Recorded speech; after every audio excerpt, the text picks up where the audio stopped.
And I'm a professor of neurobiology and ophthalmology at Stanford School of Medicine. My guest today is Dr. Kentaro Fujita, professor of psychology at Ohio State University and an expert in the science of self-control and motivation. If you're somebody who has ever struggled with procrastination, sticking to a goal, or coming up with the goals for your life, today's episode is for you.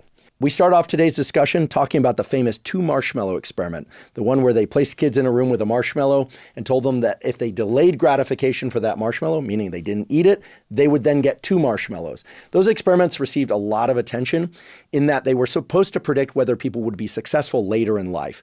We talk about the criticism of those experiments, but also how some of those conclusions were valid, and more importantly, how people of any age, including you, can build mental resilience and your ability to experience deferred gratification toward your goals. We also talk about intrinsic versus extrinsic motivation. These are topics that are very misunderstood out there, but Dr. Fujita clarifies that when we receive rewards for something we are naturally inclined to do, meaning that we love, it does not reduce our motivation to do that thing. And this is an important point, and we go into it in terms of the practical steps for building and maintaining your progress on goals. We also talk about what the data say about the specific steps that are most effective to both initiate and reach short and long-term goals. We also talk about how to get out of impulsive states and states of procrastination, what the data say about how to do that. Today's episode is really focused on science and, more importantly, practical takeaways, several of which I plan to incorporate into my own life. I only wish I had this knowledge when I was younger, but now, thanks to Dr. Fujita coming on the podcast, people of all ages can make great use of the information and data from his studies. Before we begin, I'd like to emphasize that this podcast is separate from my teaching and research roles at Stanford. It is, however, part of my desire and effort to bring zero cost to consumer information about science and science-related tools to the general public. In keeping with that theme, today's episode does include sponsors. And now for my discussion with Dr. Kentaro Fujita. Dr. Kentaro Fujita, welcome. Thank you. Really excited to be here today. I'm super excited to talk to you.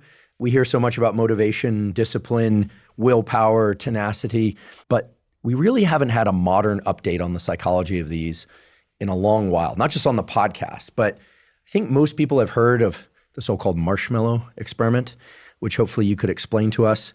Tell us what it revealed, some of the criticisms, maybe even some criticisms of the criticism, because I think the marshmallow experiment, which everyone will learn about momentarily if they don't already know what that is, sort of stands as this symbol of whether willpower is somehow innate or whether it's something that can really be cultivated. So if you would, what is the marshmallow experiment? So the marshmallow test was actually a series of experiments that was conducted by Walter Mischel in the 60s to 70s to 80s at Stanford. And what happens in the classic paradigm is a child comes in and is seated in front of a plate with some kind of thing that they really want. Generally speaking, it was a single marshmallow.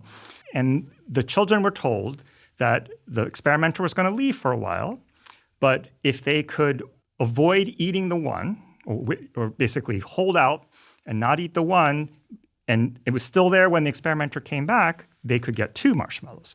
So this is essentially a self-control problem because you have a smaller sooner reward, and you're sort of trading that off with a larger later reward. And the key dependent variable here was how long the child could wait. Now, the dirty little secret about the marshmallow experiments is that no child waited the full 15 minutes that the experimenter was gone. But what you could do is you could basically, as soon as the door closed, you would start the timer, and then the amount, and you were just basically looking to see how long the children would wait. That was interpreted as the child's delay of gratification ability or otherwise self-control. Now, there were a series of experiments that we can talk about. They use these experiments to learn a lot about the different tactics and tricks and tools that kids could learn to use to improve their delay of gratification. But that's not what everybody knows. What everybody knows about these experiments is that many years later, they analyzed data in which they looked at children's delay time. So again, how long did they wait before they indulged in the one marshmallow? And then they saw to what extent it was correlated with important life outcomes like academic achievement, career success, income, even things like incarceration, social relationships. And what they found was shocking. The longer children could wait before eating the single marshmallow, the more likely they were to do well in school, more likely to make more money, have more friends, have better physical and mental health, and also have lower incarceration and problematic social behavior reports. And so this got people really excited about self-control because it was like, it suggested it was a key skill for important life outcomes. And this is what generated a lot of that excitement. Did any of the kids actually get 2 marshmallows as a reward? It depends on the data set. So research has now shown that the marshmallow test waiting times depend on a lot of things. So in the original experiments, there was something like 15 minutes. Other experimenters have shortened that time to 10 minutes, and that's a little easier for children to do. Another really important thing about the marshmallow test is that the child has to trust the experimenter. If you don't trust the experimenter, why should you bother waiting, right? It's perfectly rational just to go ahead and grab the 1 if you don't trust the experimenter is actually going to bring you 2. So there have been experiments in which the experimenter looks reliable or unreliable in front of the child, so they forget something or they remember to do something. And when experimenters are unreliable, children do not wait. They just go and grab the marshmallow. And it's been argued that that's actually a sensible, rational behavior. So the setup here, it sounds really simple, but there's a lot of art behind this to make this experiment work the way that it's supposed to. Is it a leap to assume that the adage that children who observe their parents doing the thing that the kids are told not to do are less likely to follow instruction? For instance, if parents say, listen, no electronic devices until after dinner, and you've done your homework, and then the kids see their parent looking at their phone, does that reduce trust in the parent's advice? I don't know if it reduces the trust in the parents' advice, but there is a lot of research on what's known as social modeling. The most famous experiment of this, they brought in a blow-up doll, it was a clown, and it was referred to as Bobo. And kids either watched a video of an adult punching Bobo or being nice to Bobo, and then were allowed to play with Bobo themselves. And those that watched the adult punch Bobo were more likely to punch Bobo themselves. So this suggests that children are very observant for our own behavior. And so if you are acting in a certain way, children are learning that that's the appropriate way to learn. So I don't know that it's been done specific on self-control. It may have. But certainly in many, many other behaviors, children are remarkably observant of what adults do. I won't hold you responsible for defending or holding up the marshmallow experiments, but they've received a lot of criticism over the years, as have many paradigm-shifting areas of psychology, right? Or neuroscience. I think it's important for everyone to know that the moment that there's sort of a theory put forth, like growth mindset, or for the developmental neurobiologist, the idea that all neurons in the cortex migrate radially, like 5 years later, someone's going to find an exception to that. And then the whole thing seems to crumble, but then it sort of comes back where the answer is both. In terms of the marshmallow experiment, I've heard a lot of criticism. It wasn't as predictive as we thought. Maybe the experimenters were sort of biasing the data collection. What are the valid criticisms in your view? And what are the criticisms of the criticisms in your view? So as I mentioned, the marshmallow experiments or marshmallow tests, they have to be set up right. And like a lot of other psychology experiments, I think the psychologists kind of intuitively understood what it took to get it right, but we're not very good at articulating those for others to follow in kind of a recipe book. Mm-hmm. The most famous criticism, or the one that got the most press recently, is that there was a very large data set of children outcomes in which they completed the marshmallow test at 4 years old, and then a bunch of different life outcomes at adolescence. And so they basically wanted to see whether they could replicate the marshmallow test. And in principle, they should have. And they did and they did not. So if you looked at the simple correlation between did delay time predict outcomes like academic achievement and problematic behavior, the answer was yes, it seemed to replicate. But then the researchers controlled for things like social economic status, which was one of the criticisms of the original Stanford studies, because Stanford children, or at least the children that were going to the Stanford University daycare where these experiments were being conducted, were not your average American family, mostly well-to-do. And this matters. And so when the researchers, they had like 30 or 40 other covariate variables that they were controlling for. When they controlled for all these other variables, children's delay of gratification was no longer predicting these outcomes it was supposed to. And so this paper got a lot of attention for basically saying, look, the marshmallow tests are bunk. Now, this has been controversial because the question is, was that statistical adjustment appropriate? And are we interpreting that statistical adjustment correctly? There have been other experimenters, other researchers who have come along. One of them is named Yuko Munakata and her team. They took the same data set and they reanalyzed it with a different set of assumptions, a lot more conservative. So rather than throwing in 30 covariates, they put in theory-driven covariates, ones that made sense from what we know already about research as opposed to like throwing in the kitchen sink. And when they did that, they still found that delay of gratification predicted reports of problematic behavior, which suggests a very clean replication of the original marshmallow test. So, some people have suggested that failure to replicate the original marshmallow test, it got a lot of attention, but it may not have been the final answer because these experimenters, again, came along, looked at exactly the same data set, and came to the opposite conclusion. So there's still a bit of a debate out there. But I think the main point to take away here, again, is that the way that you set up the marshmallow test is really important.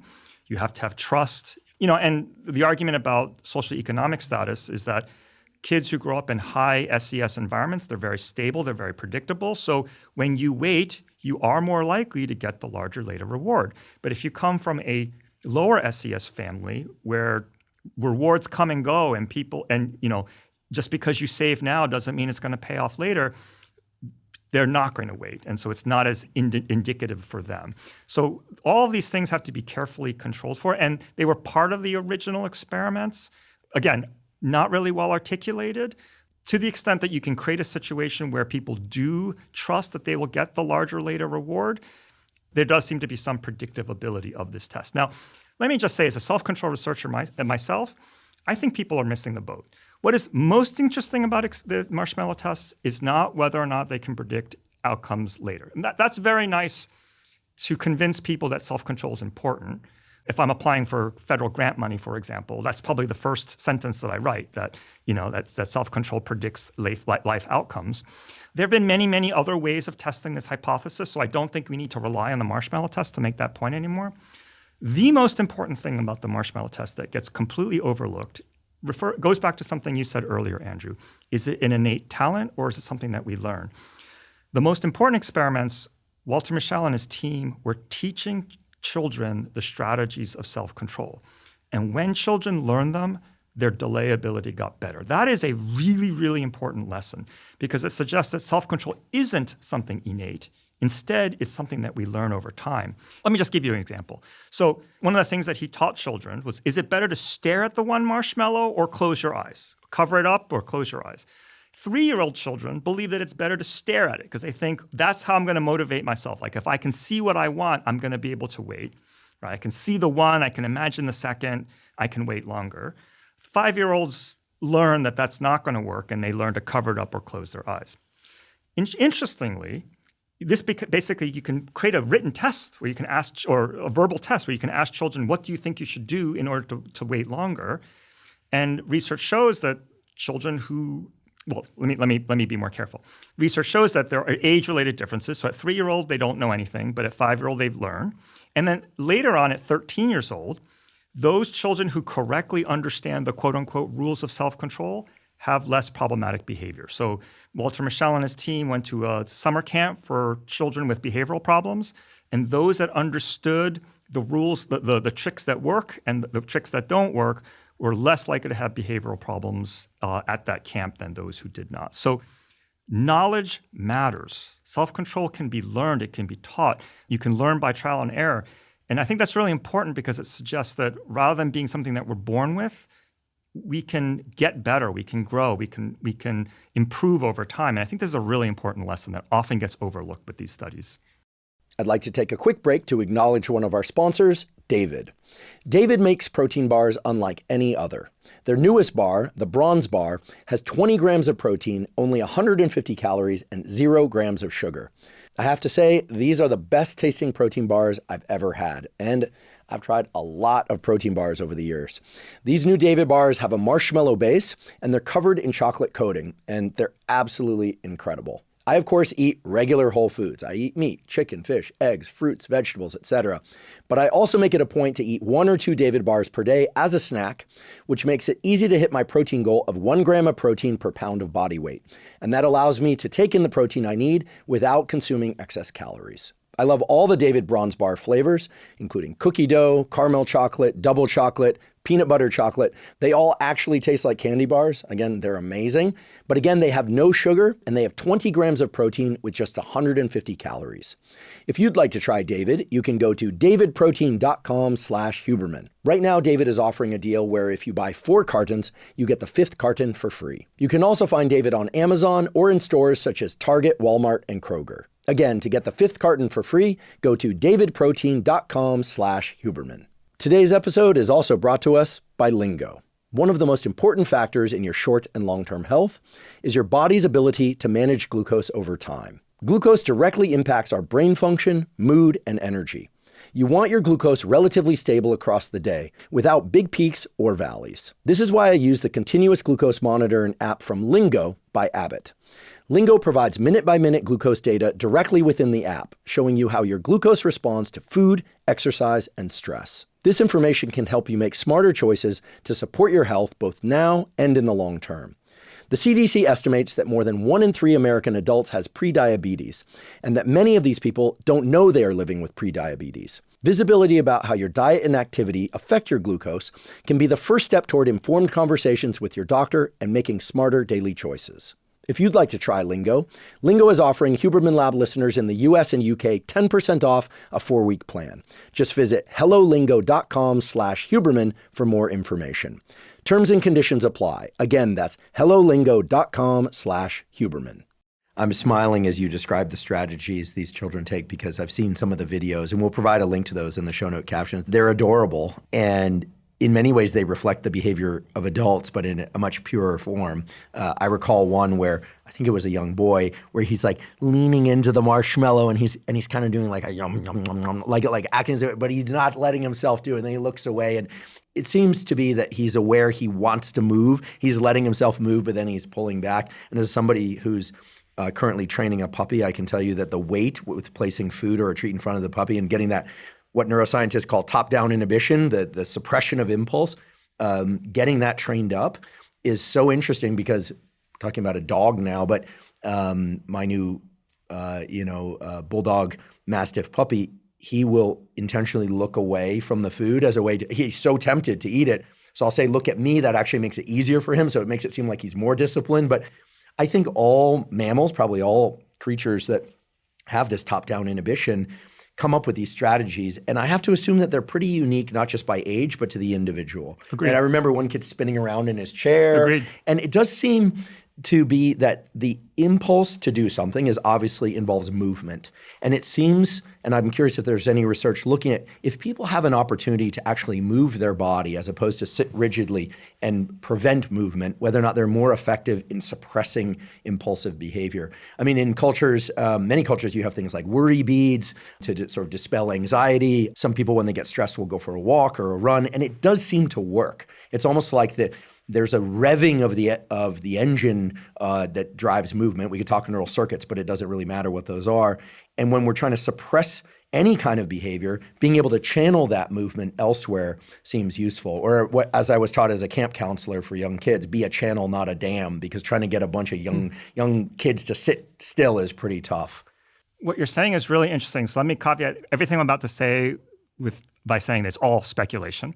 I personally don't know of research studies that look specifically at movement, but everything that you're saying makes total sense to me because the Latin root for the word motivation is to move, right? So motivation is supposed to be the energy force behind all of our movements. It impels action. So to me, it makes sense that if I'm trying to motivate a particular behavior, being able to act would be, it is essentially channeling my energy towards doing something. I mean, there are experiments that I can tell you a little bit about, Andrew, where, to try to train self-control, they will have people, quote unquote, approach or avoid an object with a joystick, right? So if you see something that you're supposed to avoid, you pull the joystick back, so you're creating psychological distance from the temptation, versus on the things that you're supposed to approach, like the broccoli you're supposed to eat, you're supposed to move the joystick forward. And there's some research to suggest that this kind of automatic, you're not actually moving, but you're taking action that's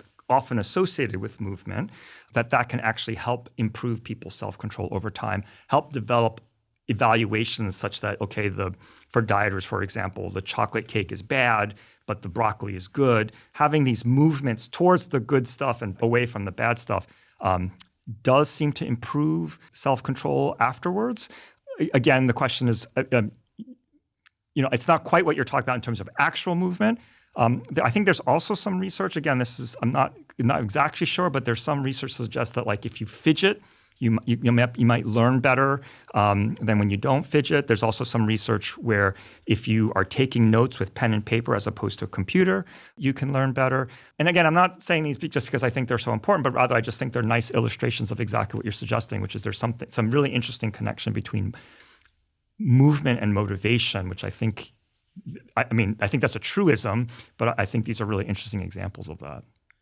One thing I've been just grappling with for a number of years now is this concept that doing hard things makes it easier to do other hard things. And on the one hand, that seems obvious, right? Because it's a process. The learning to recognize the what I call limbic friction. That's obviously not a real scientific term, but that limbic system, we're more autonomically activated. We feel like we don't want to do it, or we're afraid to do something, and we have to push ourselves to do it. That's a process that translates across things. Sure, I fully accept that, but as much as I believe that getting up in the morning, getting outside, getting sunlight, maybe taking a cold shower, getting a workout in can deliver people to a state of mind where they say, hey, you know what? By 8 a.m., I did a lot of hard things. Anything else that I confront during the day is going to be much easier.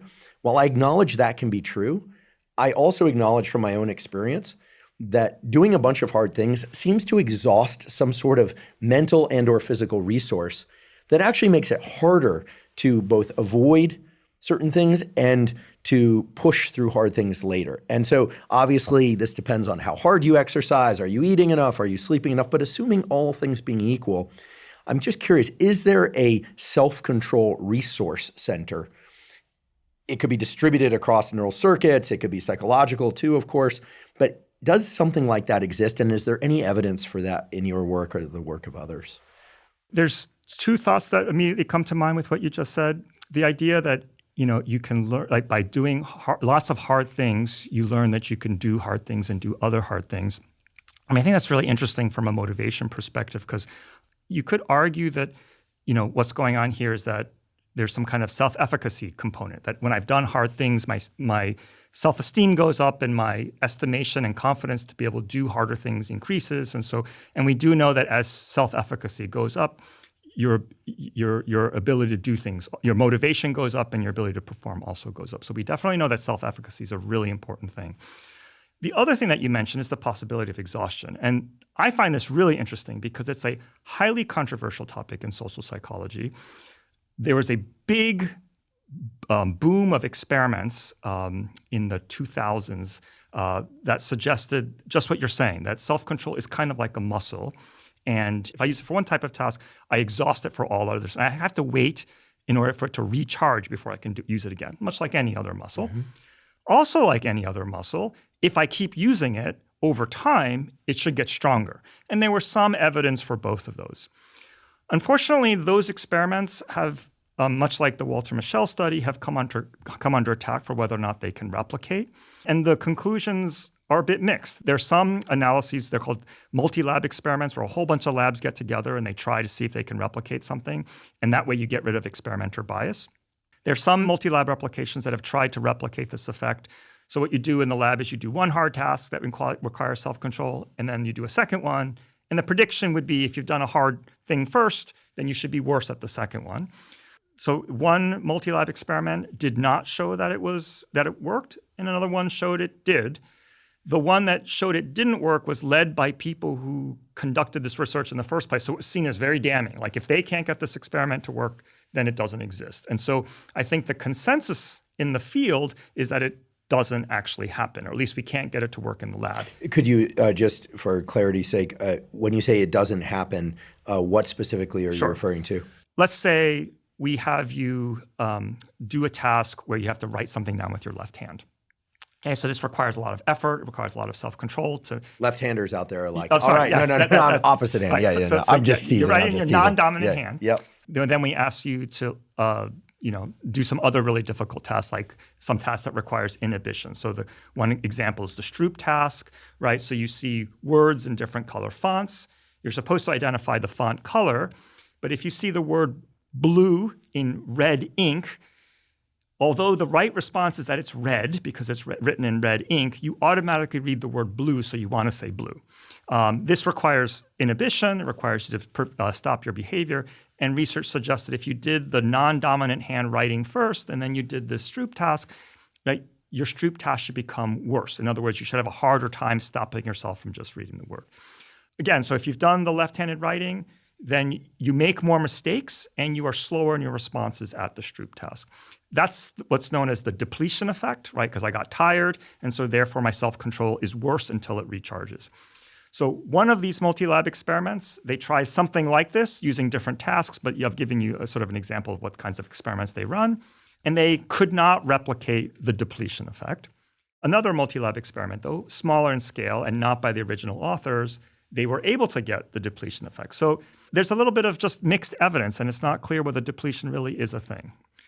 Now, let me say, as a researcher myself, I'm in this really uncomfortable position where I actually think depletion is a real phenomenon because I experience it all the time in my own life. Mm-hmm. Yet I think the way that we have studied it in the lab hasn't been very good because much like the Walter Mischel studies, I don't think the original authors were very good at trying to explain what exactly you need. What are the implicit decisions that they're making to set up this experiment that makes it work? There have been some accusations of like cheating and monkeying with the data. I don't know about that, but my own take on this is I think depletion is real. I just don't think we figured out how to bottle it up in the lab. We do know that people believe that self-control is depletable, or at least willpower is depletable. And the more you believe it, the more you show these patterns. So there's amazing work by Veronica Job. She has this little questionnaire that she asks, if you engage in a strenuous task, do you feel recharged or do you feel more tired? And those people who say they feel recharged act recharged after doing a really hard task. So it's hard people doing hard things. But for people who say that, no, I think it's exhausting, then when they're asked to do the experiment, they actually show the depletion effect. So there's some evidence that people's lay beliefs about willpower might really play a key role in whether doing hard things makes you tired or whether doing hard things recharges you. Well, I'm going to stamp the belief into my mind that doing hard things makes other hard things easier because I do believe in the belief effects that you describe and that my colleague Ali Crum at Stanford has described for a number of different categories of thinking and behavior. I also happen to like exercise and I happen to like the sorts of things that are supposedly building up willpower. So I'm going to tell myself this, but your point is taken, which is that our narratives about willpower matter a lot for whether doing hard things makes subsequent hard things harder or easier. I'm curious about the specificity of these kinds of effects. For instance, if people do any number of hard things, but they're told to pay attention to their internal process, like can they feel their stress go up and then go down? Maybe they learn to do some long exhale breathing to lower their autonomic tone, which we know slows heart rate, et cetera. Can people learn a process that then they can apply across different scenarios? Because I think one of the fascinating things to me about school, about exams, about sports, or at the extreme about screening for special operations. We've had many people from the SEAL team communities and other special operation communities on this podcast, is this notion that maybe it doesn't matter so much whether it's cold water or it's exercise or it's matrix math. The point is that you have to get into that place of friction and then recognize something about where and how your mind and body go and start to work with that.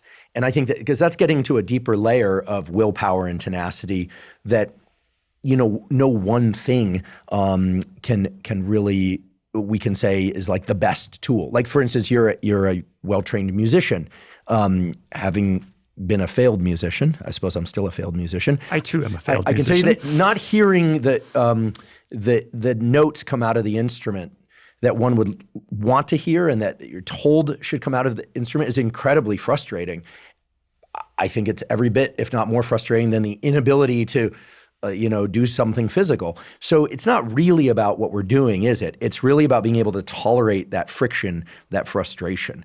Can people learn to recognize that state and push through that state and therefore translate it across everything from sport to instruments to school to parenting to whatever?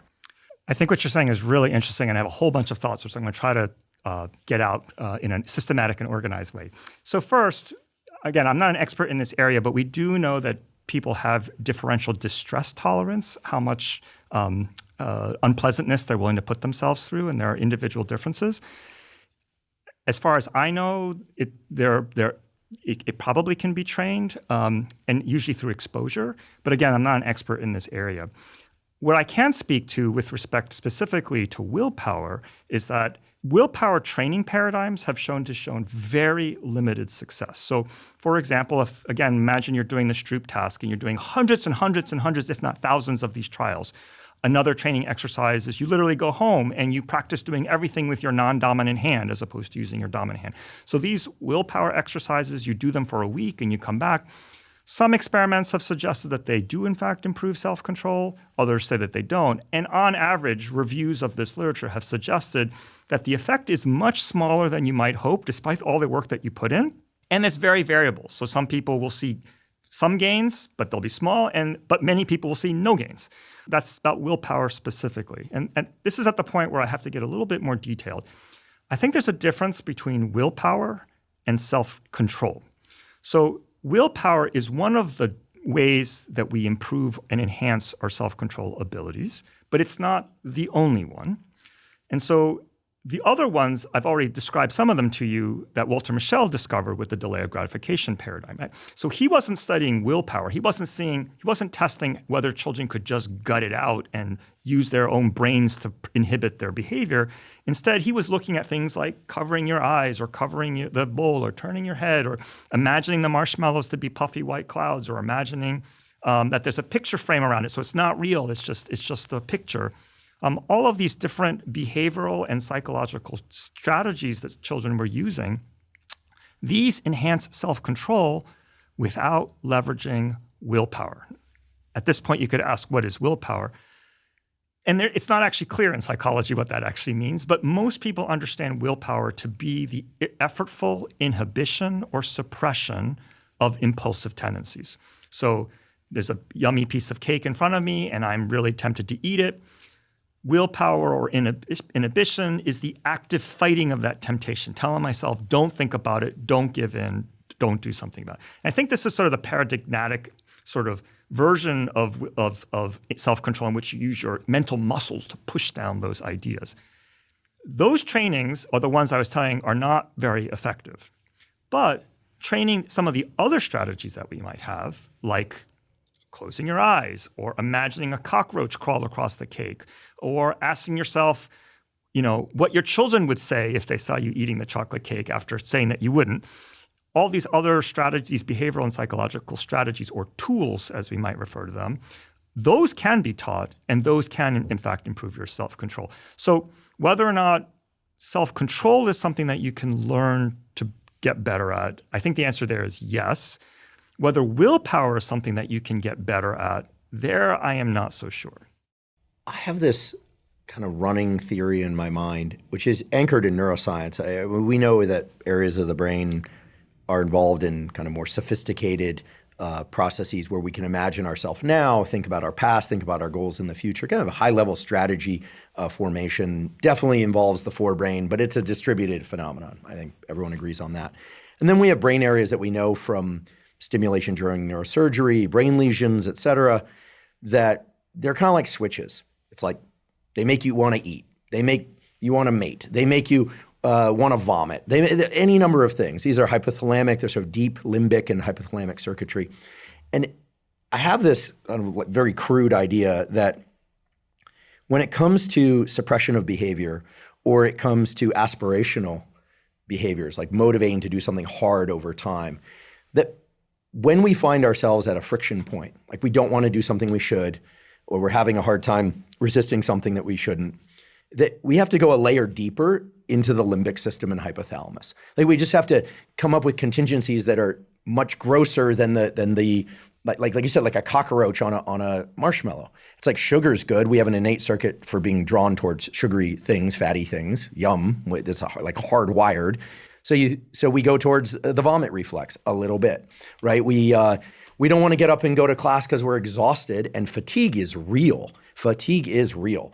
So it shuts down our forebrain, so the circuits are impaired. Our hypothalamus is driving us to like go back to sleep, but we have to think about the fear of showing up in class for an exam and not knowing, it's the nightmare everybody's had at least once, right? So I feel like the control strategy seems to be to go to a deeper layer of fear, disgust, et cetera. How well does the opposite work? Like, how good is aspiration for good stuff? Because those are also powerful drivers of human behavior. And I'm curious whether experiments have been done to differentiate between sort of fear and love, if you will, to put it broadly, to allow us to navigate all sorts of circumstances. But I love the idea of chasing love, chasing desire, all these great things. But there are times when we have to be like, oh no, I got to imagine the cockroach, or else I'll go back to sleep. I'll hit the snooze button. I think what you're saying, Andrew, is something super profound, more profound than you might think. So for years, self-control researchers have assumed that the secret to self-control is actually doing exactly the opposite of what you suggested, which is turning off the hot system, right? Because they argue that these limbic systems, these hot systems, these more quote unquote animalistic systems are the things that make the temptation so powerful. And so by activating those systems, all we're doing is we're upregulating the temptation impulses. And so for years, and this is part of Walter Mischel's fundamental model, for example, and many, many others, they talked about making your cognitions cooler. In other words, shutting down the emotional system and thinking very coolly and calmly about the thing in front of you in order to make the right choice. I think what's profound about what you're saying is that you've articulated two alternatives. One is that I fight fire with fire. So if this thing is pulling me, I'm going to find something that's going to push me away, right? And as you said, the example would be like there's a piece of chocolate cake and I imagine a cockroach crawling across it. There's not actually very much research on that. Most of the dominant models in self-control really talk about cooling your cognitions. You're told not to fight fire with fire, that you need to be in a calm and collected state. The reason why I think what you're saying is true is that I have some other work looking at the other strategy, which is, you said, finding love.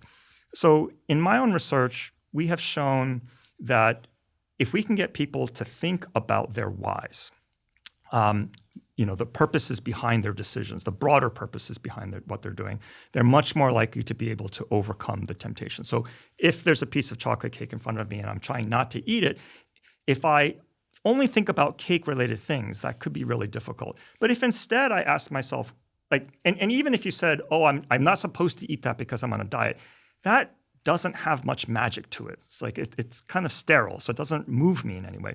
But if instead I'm saying things like, I need to do this for my family, I need to do this to get to my children. I want to look good for my children's wedding photos, or my children are looking at me, or I want to be a good example, or all these other kinds of reasons that these higher order reasons that you might have for getting healthier, being fitter, or whatever, not eating the cake.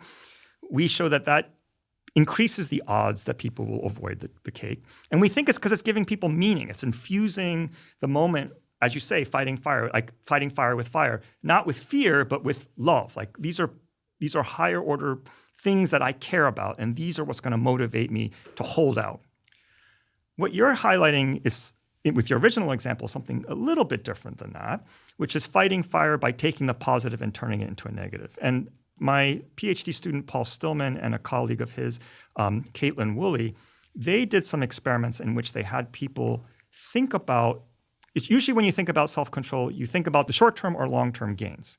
They instead had people think about the short-term losses of indulging.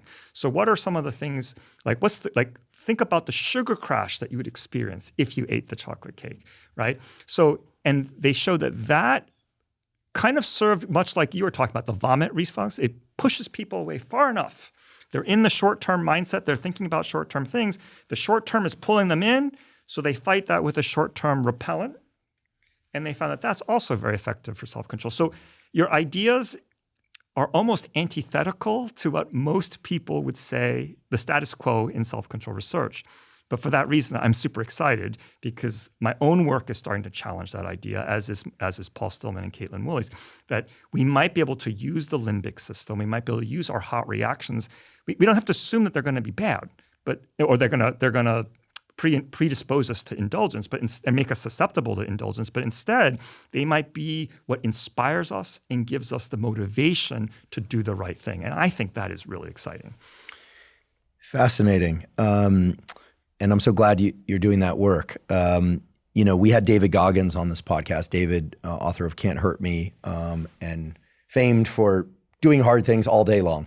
I knew David before he had a book, before he was public facing, and I can tell you, I met him at a meeting, and afterwards he said he was running to the airport, and I thought he meant like rushing to the airport, because that's what that means to me. He was literally running to the airport. We were 16 miles away from San Jose Airport, and he went in the back, changed, and he like ran to the airport with his luggage. So he's always been that way, at least as long as I've known him. And I think one of the reasons David is such a shining example of motivation is that he is very open about the fact that he listens to negative comments from social media in his headphones when he runs. He's talked about that. He tells himself what a piece of garbage he is if he doesn't do this. I mean, he basically flagellates himself into doing these things. And any attempt to suggest to him like, oh, maybe you could take like a more soft gloves approach, like he's not hearing it. It clearly works for him. He's actually right now, I think he went back to the military. He's also in paramedic school. I think he's probably becoming a physician too. I mean, he's a remarkable example of that approach. It's an approach that's very hard for a lot of people, and some people would say it's pathological. I don't believe it is, because it clearly works for him, and the alternative was far worse. He'll tell you that as well. We could even talk about eating disorders, right? Anytime we have a discussion about suppression of the impulse to eat cake, there's going to be a subset of people out there that are saying, oh, so what you're talking about is eating disorders, right? Switching the contingency. If I can avoid it, that's rewarding, which is associated with certain eating disorders. I love the idea that there's this other side, that you could entice yourself with the positive outcome.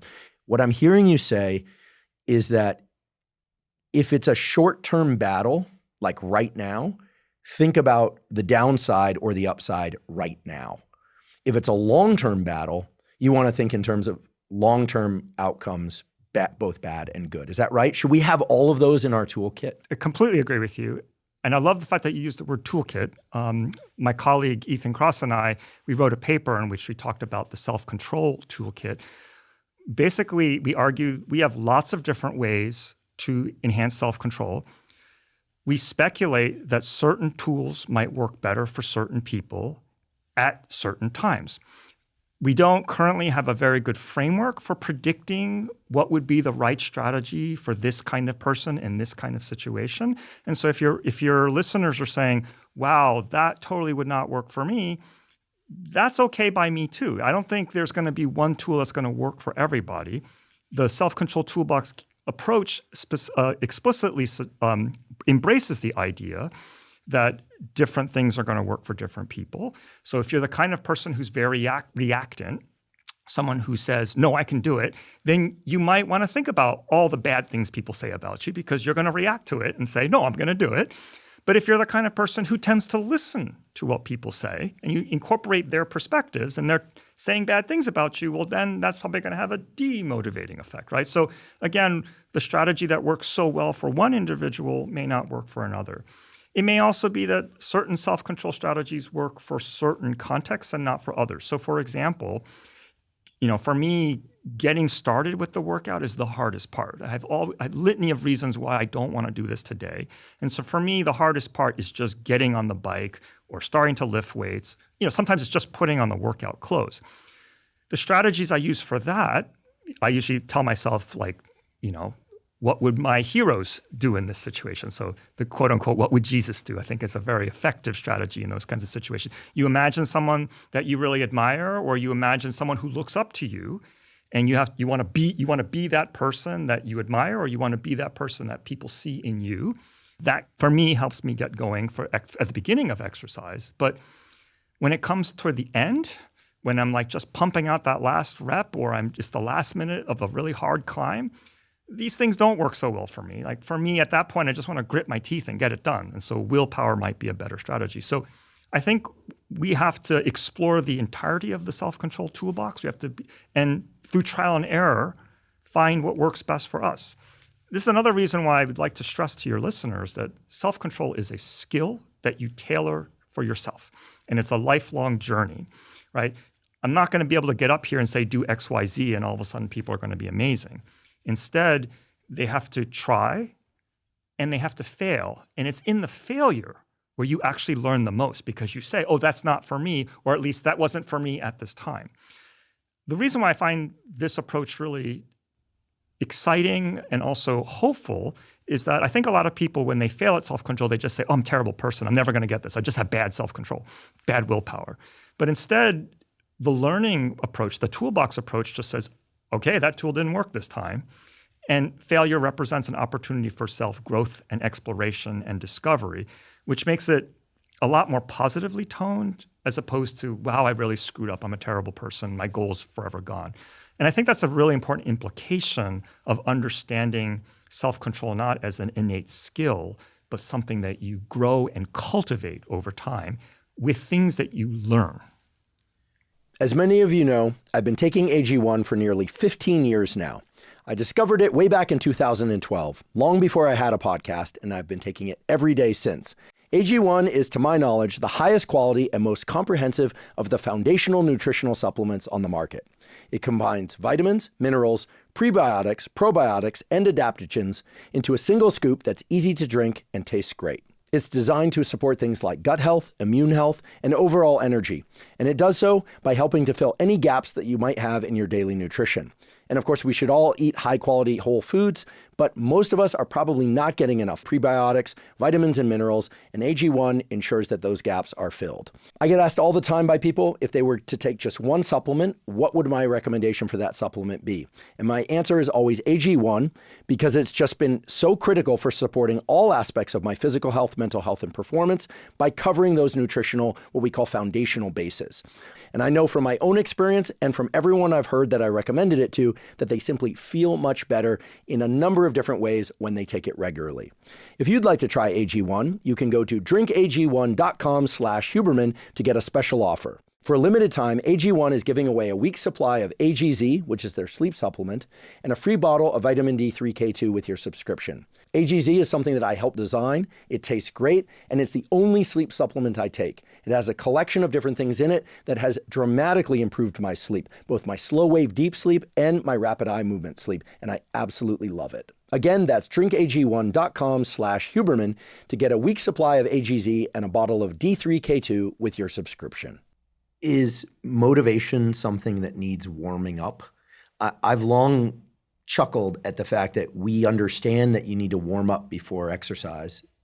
Even if it's running, you got to jog a little bit before you sprint.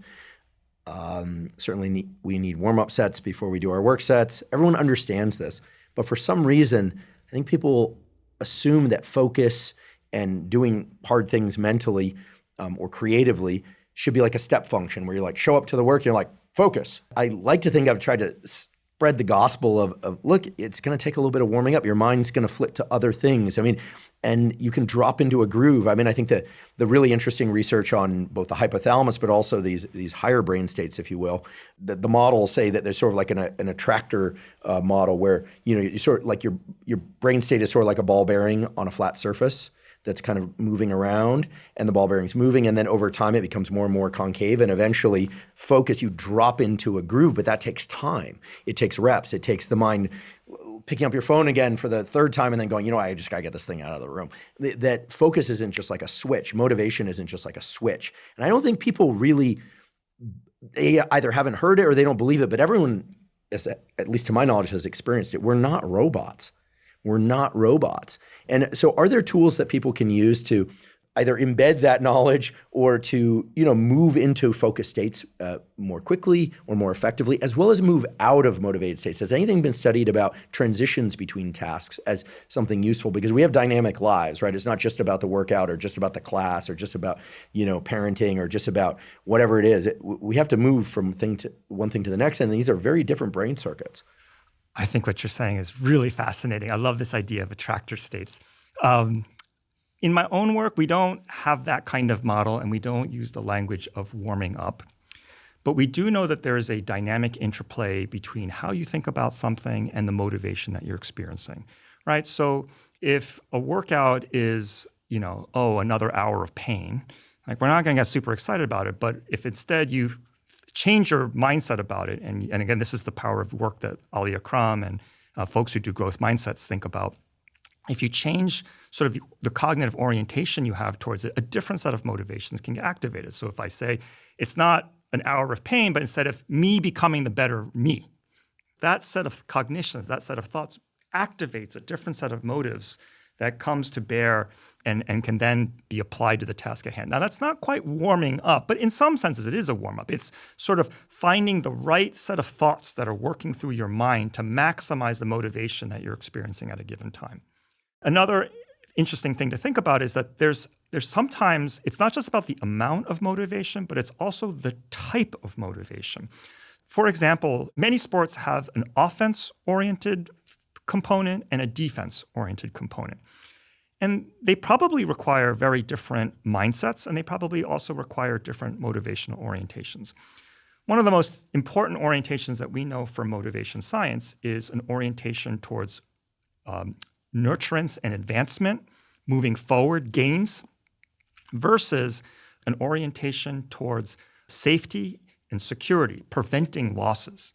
And there's been some speculation and there's been some research to support this, that having the right kind of motivation for the right kind of tasks enhances performance. So if I'm playing offense, right, there's always that notion that you don't want to play not to lose, you want to play to win, right? And that's particularly true of offense. So in offense, you want to be about advancement, promotion, gains. But when you're on defense, right, at times it very well might be about preventing losses. And so if that were true, and again, that's not true for every sport, but if that is true for a particular sport, you might do better if you're in a more promotion motivational state when you are on offense and a more prevention motivational state when you're on defense. And if you get that mixed up, you won't be as effective. So when you get the match, research suggests that you enhance performance. But if you get a mismatch, you kind of have like not quite grooving and you won't perform as well. You're not right. You're just not feeling right. You're not feeling fit.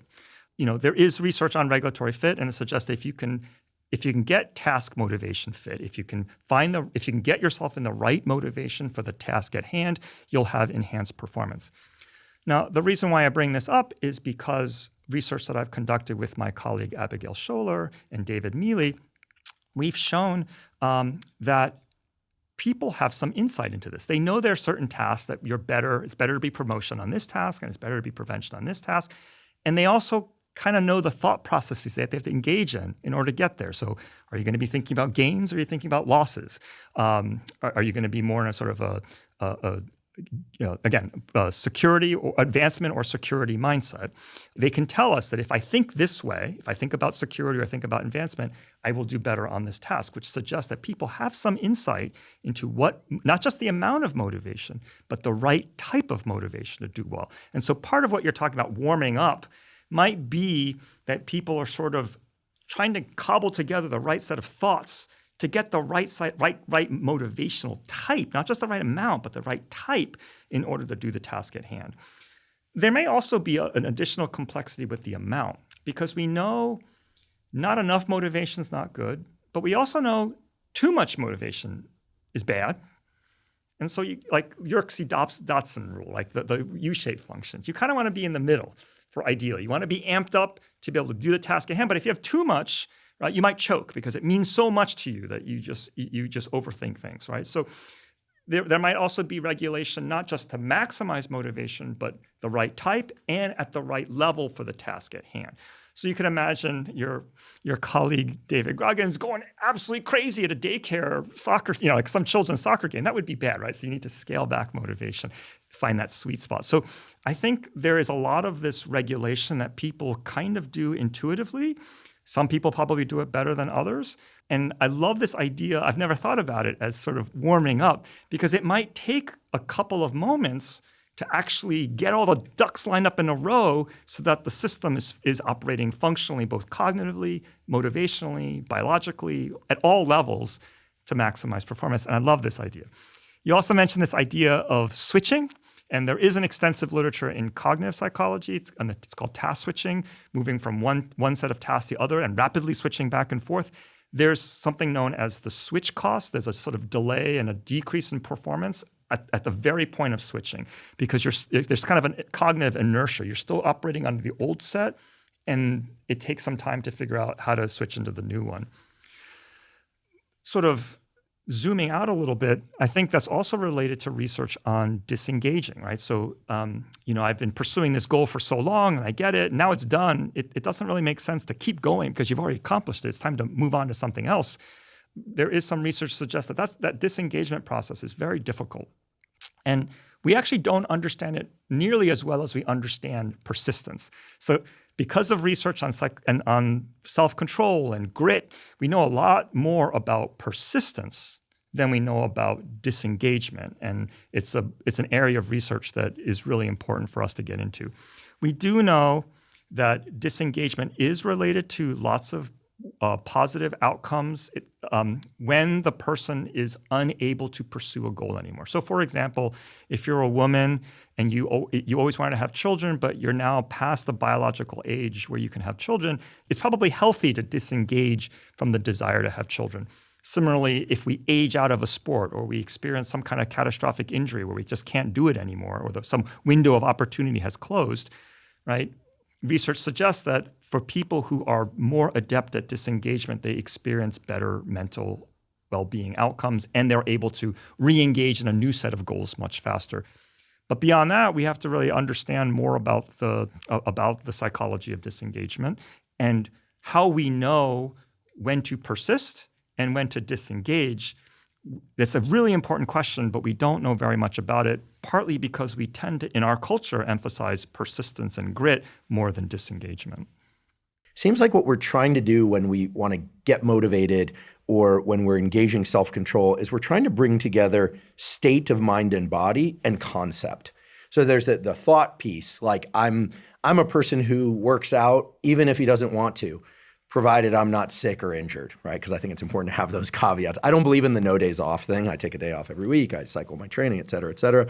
But I also believe in state of mind and body. And one of the things that's kind of, that just isn't discussed enough among high performers, and I think in athletics, in academics, in music, et cetera, is that once you taste a really great workout, once you taste flow state, once you taste neuroplasticity, like you grind it out and you learn something and you now have mastery of something, there's this temptation to need to be in that perfect state in order to feel like you can do it at all. Like as you ascend the staircase, that somehow like that's going to happen more and more often.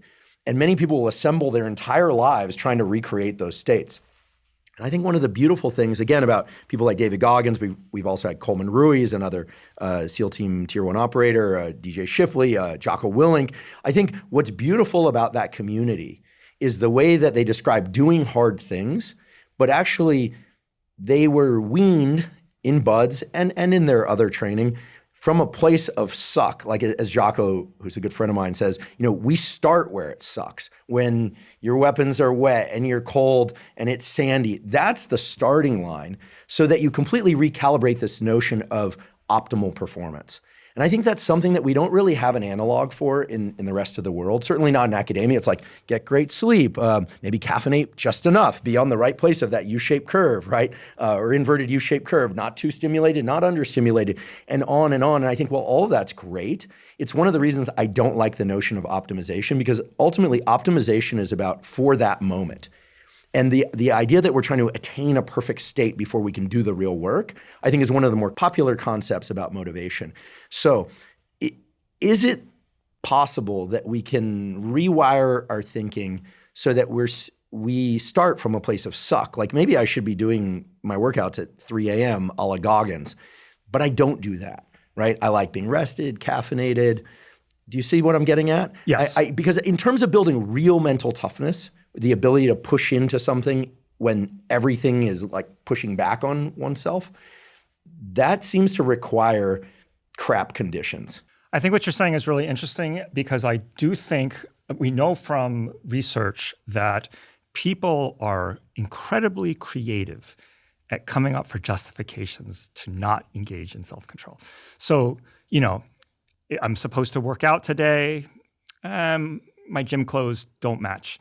Or, I'm supposed to work out today, but it's too sunny. I'm supposed to work out today, but it's not sunny enough. It's raining too much. It's raining too little. Like, people are remarkably creative at coming up with reasons to justify their indulging in their temptations. Mm-hmm. So what's really interesting about what you're suggesting here is that you can just, and again, I don't know that anyone's actually studied this, but there might be sort of this bias, or at least we capitalize on a bias that things have to be just right for me to do it.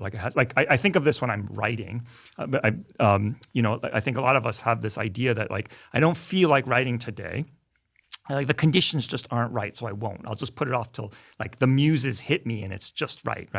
And you learn over time that your every day is going to be that not so perfect day, and so you just have to learn to deal with it. And then once you get into it, as you were talking about earlier, you might warm up to a point where now it's actually optimal, but it takes some time to get there. I think one of the things that's really interesting about what you're suggesting about this sort of optimization culture maybe that we're embracing this partly because optimization is an exciting idea, but also it's a great justification for not ever doing the really hard things because the conditions aren't quite right. And again, I think people are incredibly creative at coming up with reasons why they shouldn't do the hard things. In the moment of choice, it seems perfectly reasonable. And that's one of the things that's really frustrating and challenging about self-control, because you mentioned this sort of idea of aligning concept with body. When self-control conflicts are far away from us, so when I'm thinking about, exercising more next year, but not today, next year, it's really easy to be able to say, that's the right thing to do. That's the thing that I really want. But when next year becomes today, right, all of a sudden my mindset's in a different place, and that choice is really hard again. It becomes really, really hard. The clarity that I once had is gone. What's also frustrating with self-control is, so that makes it hard to follow through with your intentions. But what's also really frustrating about self-control is as that moment passes and you're looking back at it sometime in the future, right? So now that the data start has come and gone, and now you're looking back on it, you have distance again, and the clarity comes back, and you're like, why didn't I do what I was supposed to do? So again, one of the frustrating things about self-control is that it's distance dependent. The right thing to do is really clear when it's far away, but when it's close, it's hard to figure out what I should be doing. And research that I've done suggests that this exists in part because our minds shift in how we think about the event. When the event is in the distant future, it's more abstract. Or distant future, or it's happening to somebody else, or it's hypothetical. When it's far away from me, it's not imminent, I'm more likely to think about it in terms of desirability, why I'm doing it, right? It's going to be much more abstract. But when that future becomes now, my mindset changes, and I'm thinking now much more about feasibility, how am I going to do it, and much more concretely about what I have to do. And the problem is a lot of these things that are hard, the whys are really positive, but the hows are really negative, right? That's because they're hard.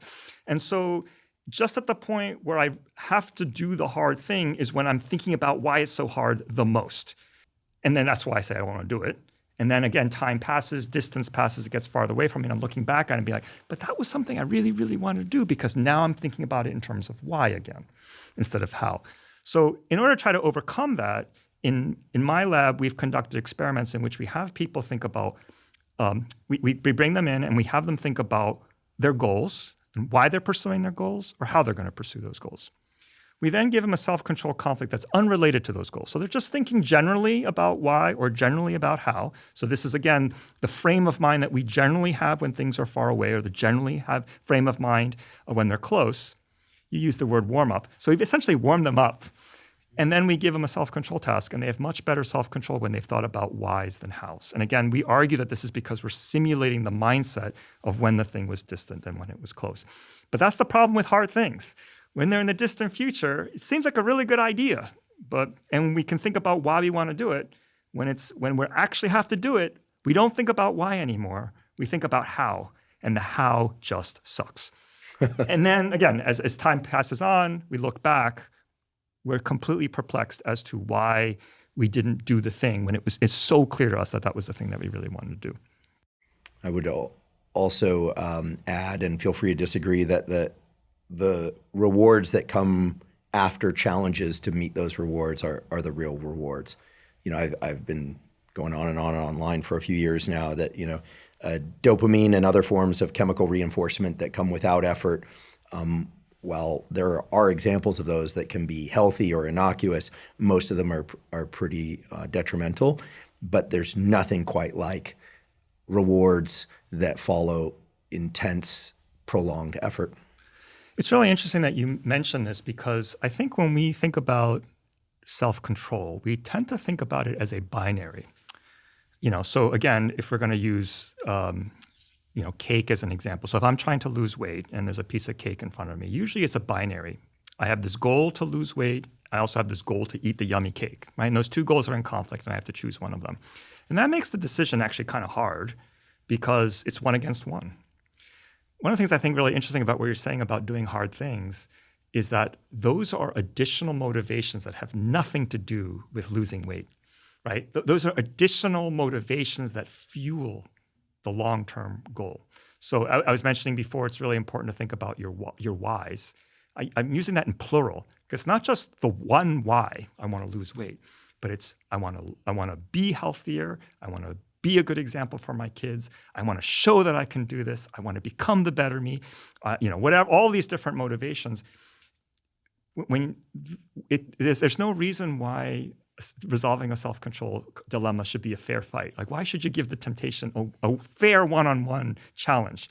Instead, I think you're kind of highlighting that growth, self-discovery, confidence, self-esteem, all of these other things can also, if we can leverage them, we can become much more powerful against the temptation, because we just find additional sources of motivation to push through the things that we really don't want to do. And ironically, it's an upward cycle, because the more you do it, right, the more positivity you experience. And so it's sort of a virtuous cycle.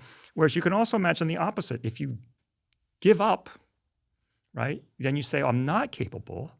And all those motivations start to collapse. I'm not going to become that person. I'm not going to grow. I am the person I was worried I was. And all these, you can just sort of hear this negative self-talk, and you can see it becoming a negative downward spiral. So I really find what you're saying really interesting, like really not just the phenomenon, but to really focus on it and say, like, I'm doing the hard thing not just for the one goal, but because I want that dopamine rush. I want my system to learn how to take this on, and I want to prove to myself that I can do it.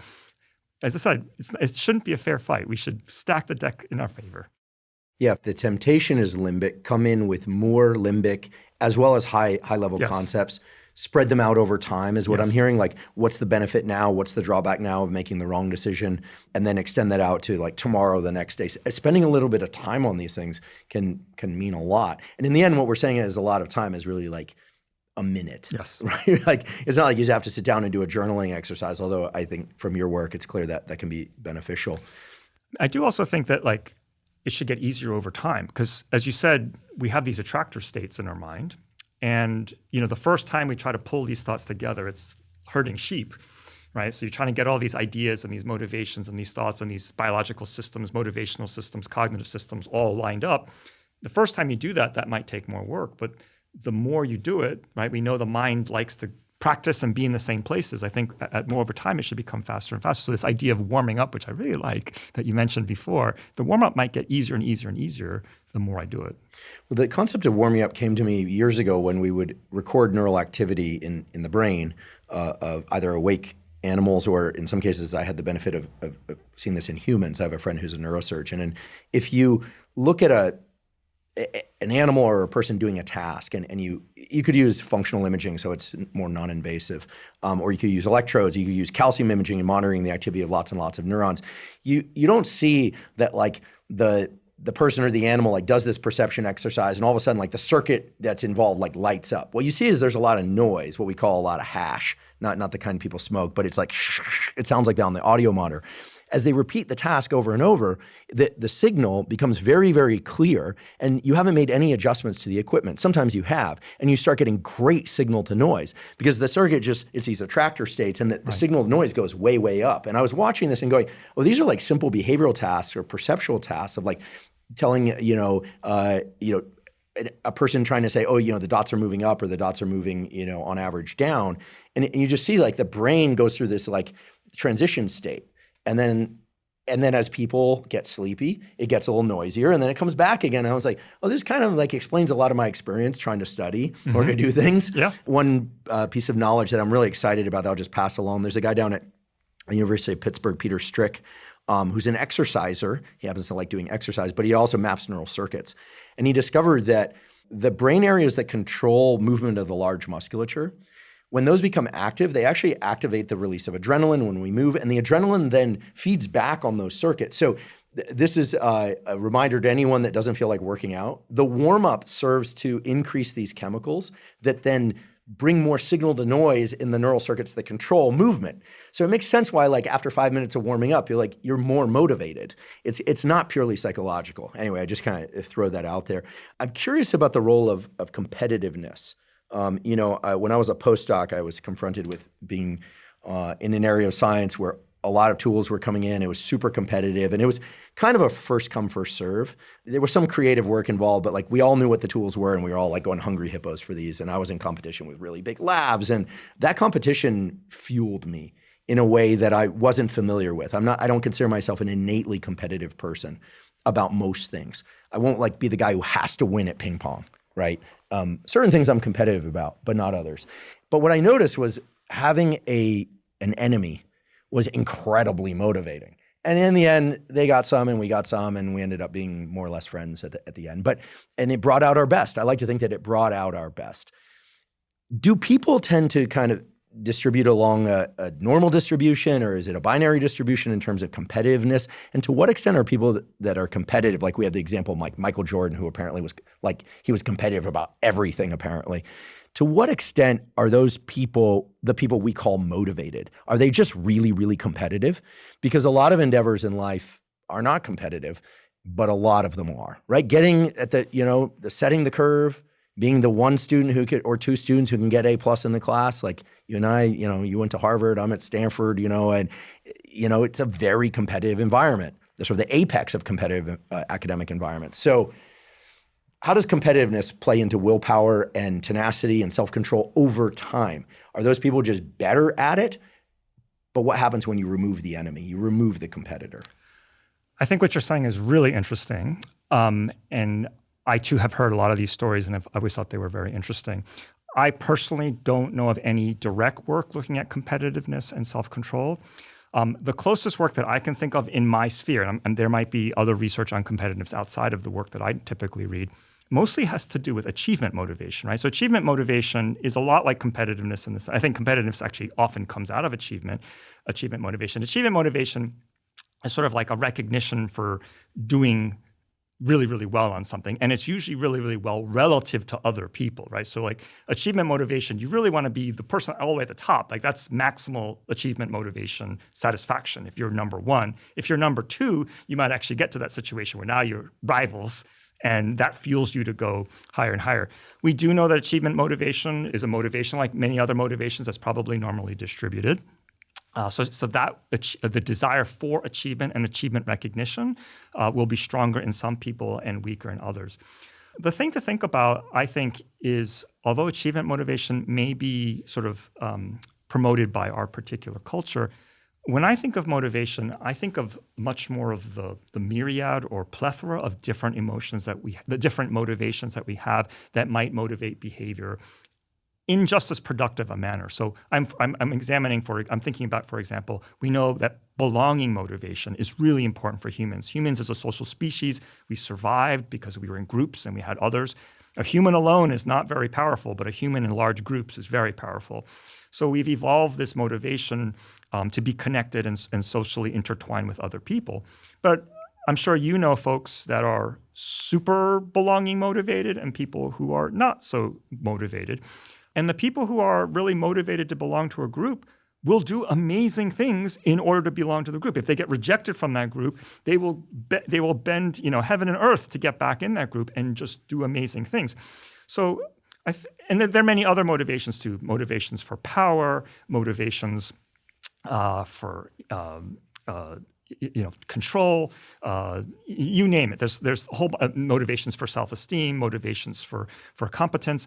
And so, when I think of motivations, I try not to think of any one motivation, but sort of think about the aggregate motivation pushing us towards a particular behavior.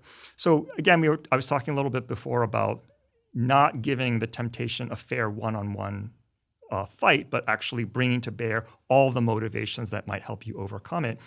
If you know what motivates you, you should use those and activate those when you need them strategically, right? So if I'm someone who is competitive, then I might use achievement motivation to fuel my desire to do really hard things. But maybe I'm not that kind of person. And you see this all the time.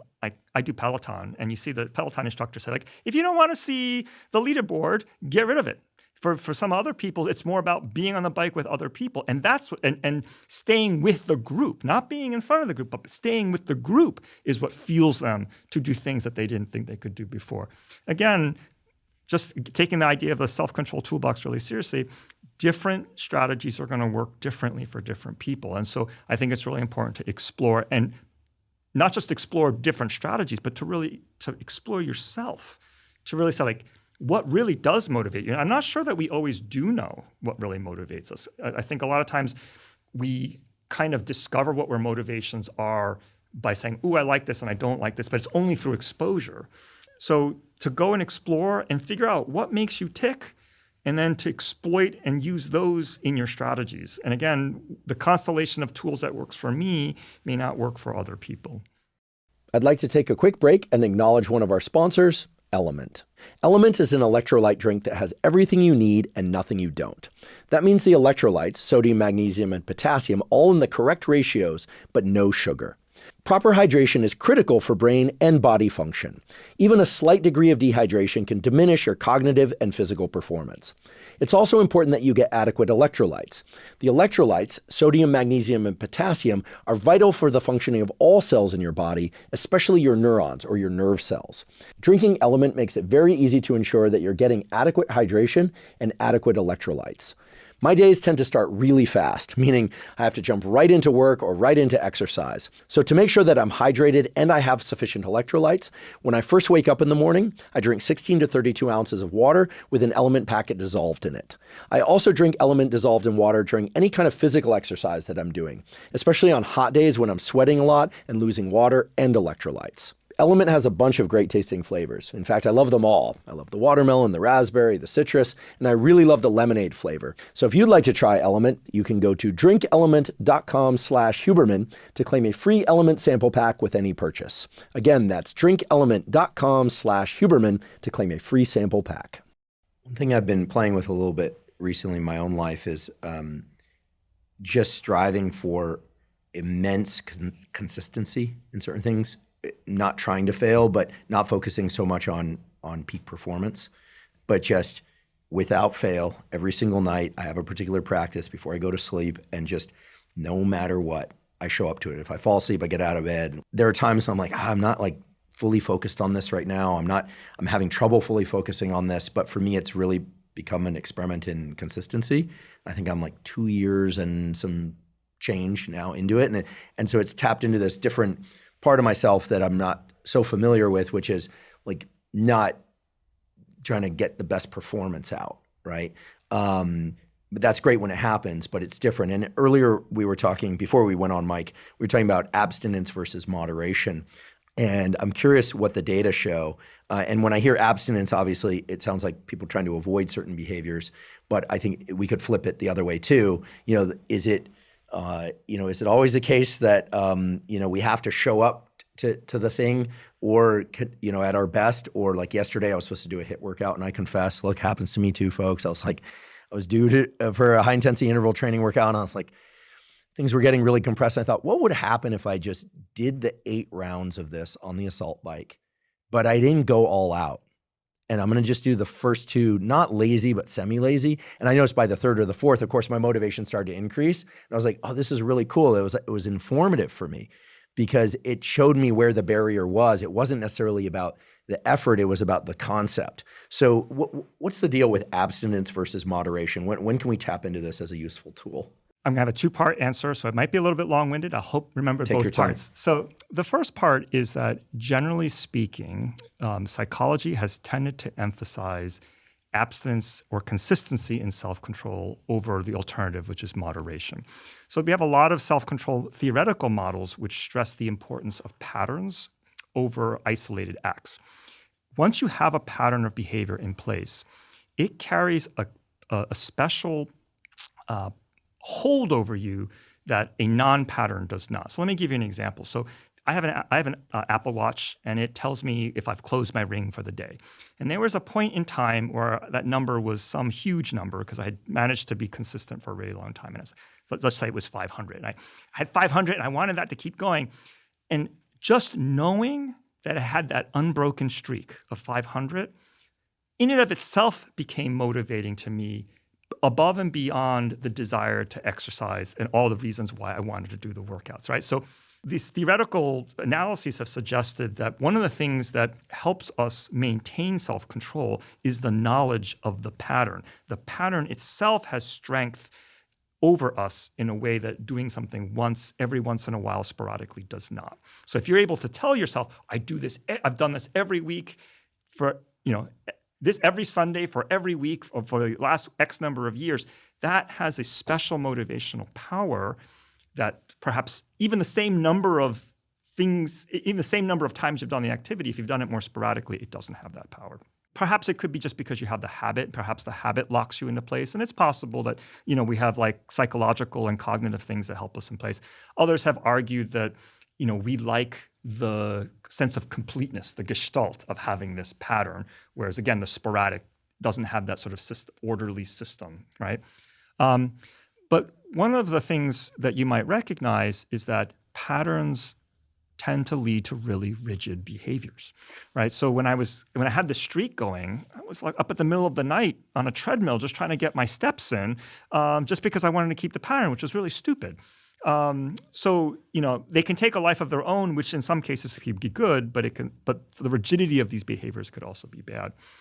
So it was this idea that there might be trade-offs associated with abstinence, like drawbacks of abstinence, that got my student Feng Lei and I really interested in if there were other alternatives. And the most common alternative is some version of moderation. So at its extreme, abstinence is doing like never indulging in the temptation or always doing the goal-directed option. And moderation is generally doing the thing that's good for the goal, but allowing yourself to have the occasional lapse. Now, I want to be clear here. This is not the same thing as failing, because failing or justifying something post hoc, you're not talking about the pattern of behaviors. You make that decision in the moment and say, well, the cake looks really good. It's sunny out. It's beautiful. I deserve the cake, and you eat it. That's sort of like a justification in the moment. When we're talking moderation, it's more kind of like I have the goal in mind, and with the goal in mind, I understand that indulging once isn't going to kill that goal, right? So it's not that I don't have the goal in mind and I just want the temptation. I have the goal in mind. I'm integrating it with the indulgence and saying this one instance isn't going to destroy my goal. It's a lot like saying, eating chocolate cake once isn't going to make you fat, or eating a salad for lunch one day isn't going to allow you to lose weight. What matters is the sustained behavior over time. But you have choices about that pattern. You can either have it be completely consistent one thing, or you can have cheat days. And so we were really interested in some of the trade-offs. If you think about some of the trade-offs, abstinence, as I just mentioned, leads to really rigid behaviors. But computationally, like the choice is already pre-decided for you. You sit down, it's Monday, 5 o'clock, that's your exercise time. You don't have a choice, right? If you're following an abstinence strategy, the choice is made for you. It's really easy. So it's computationally simple. In principle, if you can hold on to that, it makes much more rapid progress because you never take a step back. You're always going towards the goal. But there are some trade-offs with this, like the rigidity, right? So it's Monday, 5 p.m., it's your daughter's wedding, but you're getting the workout in. Why, right? Like that lack of flexibility is kind of crazy. Once the pattern is broken, it's all or none. It's gone. So if you're abstinent and you have a lapse, the goal is done, right? You can't go back.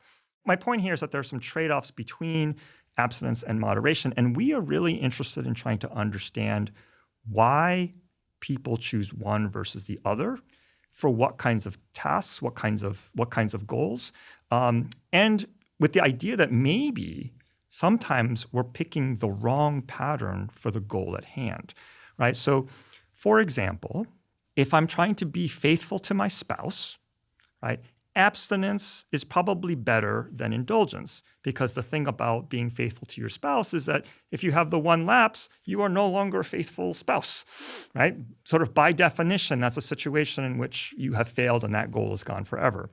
On the other hand, for a student studying for an exam, they can watch a little Netflix or they can study for their exam. Normally, those two types of conflicts, those two goals aren't in conflict.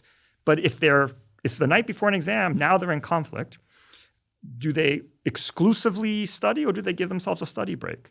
In that kind of situation, a study break might be okay, because taking 5 minutes for a study break doesn't mean that you fail at studying.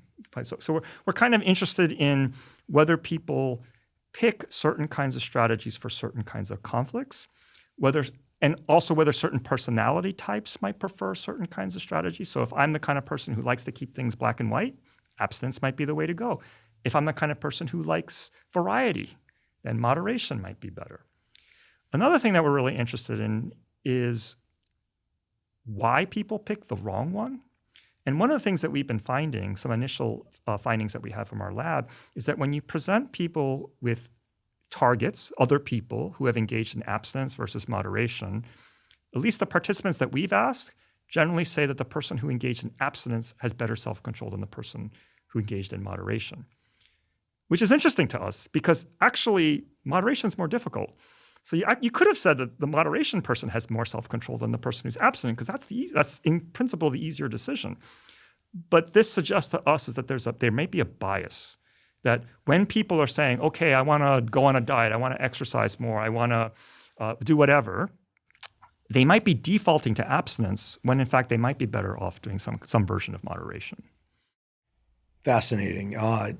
Two of the best pieces of advice that I ever got for my academic career, but turned out to be valuable for all sorts of long-term goal pursuits and just life, is my dad, who's a scientist. He said, when I really hit the gas pedal on my academics, because I was coming from behind, coming out of high school, he said, listen, you got to be a long-distance runner in this game. There is a thing called burnout, and you just have to figure out what you can do consistently. And then a neurologist at Berkeley, who was also in the psychology department, Bob Knight, one time I asked him, what's the key to this whole thing? And he said, find a non-destructive way to reset yourself each week and figure out what you can invest 5 or 6 days per week, and update that every 5 years or as your personal life changes. So what he was saying was, what you can do as a graduate student is different than when you're a postdoc and when you have a family. And I said, what's your non-destructive thing? And he goes, completely mindless activities, in particular, fishing. I don't want to insult any of the fishermen and women in the audience. I have a lot of fishermen on my mom's side. But he just would go fishing, not think about science, not think about anything. I don't know if he did it with other people or not. And that was his reset. And I think as simple as that advice is, it was really valuable to me, which is why I'm saying it now, because he was laying out a pattern. The week is a fundamental unit of work, and you have to figure out how to reset so that you can continue to come back and be that long distance runner. Otherwise, burnout is real. Physical burnout, mental burnout, and what's not sustainable is not sustainable. I think one of the things that one of the ideas that we've been playing around with is this notion that there might be sort of two modes of goal pursuit that people have. One of them is the single goal, here's the most important thing in my life and I'm going to sacrifice everything for it. And again, that's very effective for getting things done. And I think some of the most highly productive, highly successful people specialize in that mode. And I think our society is actually really good at advancing that idea. They say, study when you're young, throw everything into it. That's not important. Put your effort into this. We're really a very goal-directed society. I think we're really raising our kids to be that way, saying you got to do X, Y, Z. So if you want to be an athlete, you have to do this, this, this, this, this. If you want to be, if you want to be a scientist, you have to do this, this, this. You have a doctor, this, this, this, this. So we kind of track them really quickly, and then everything becomes about that singular goal. But humans, we never pursue one goal at a time. Like the truth is, we are pursuing in our lives multiple goals. So I have a goal to spend time with, to work, obviously, but I also want to spend time with family and friends. I want to exercise, watch out for my health. I want to indulge my artistic side. I want to indulge, all these different goals.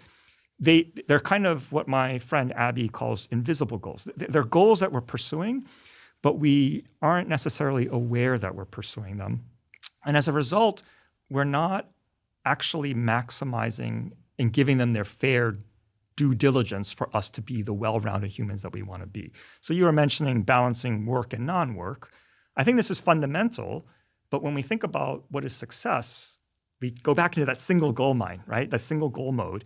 And one of the things, again, I think that's why people prefer abstinence over moderation. They think they're thinking about the one goal that is most important to them, and they're going to subordinate all the other goals, sacrifice all the other goals that they have for that one goal.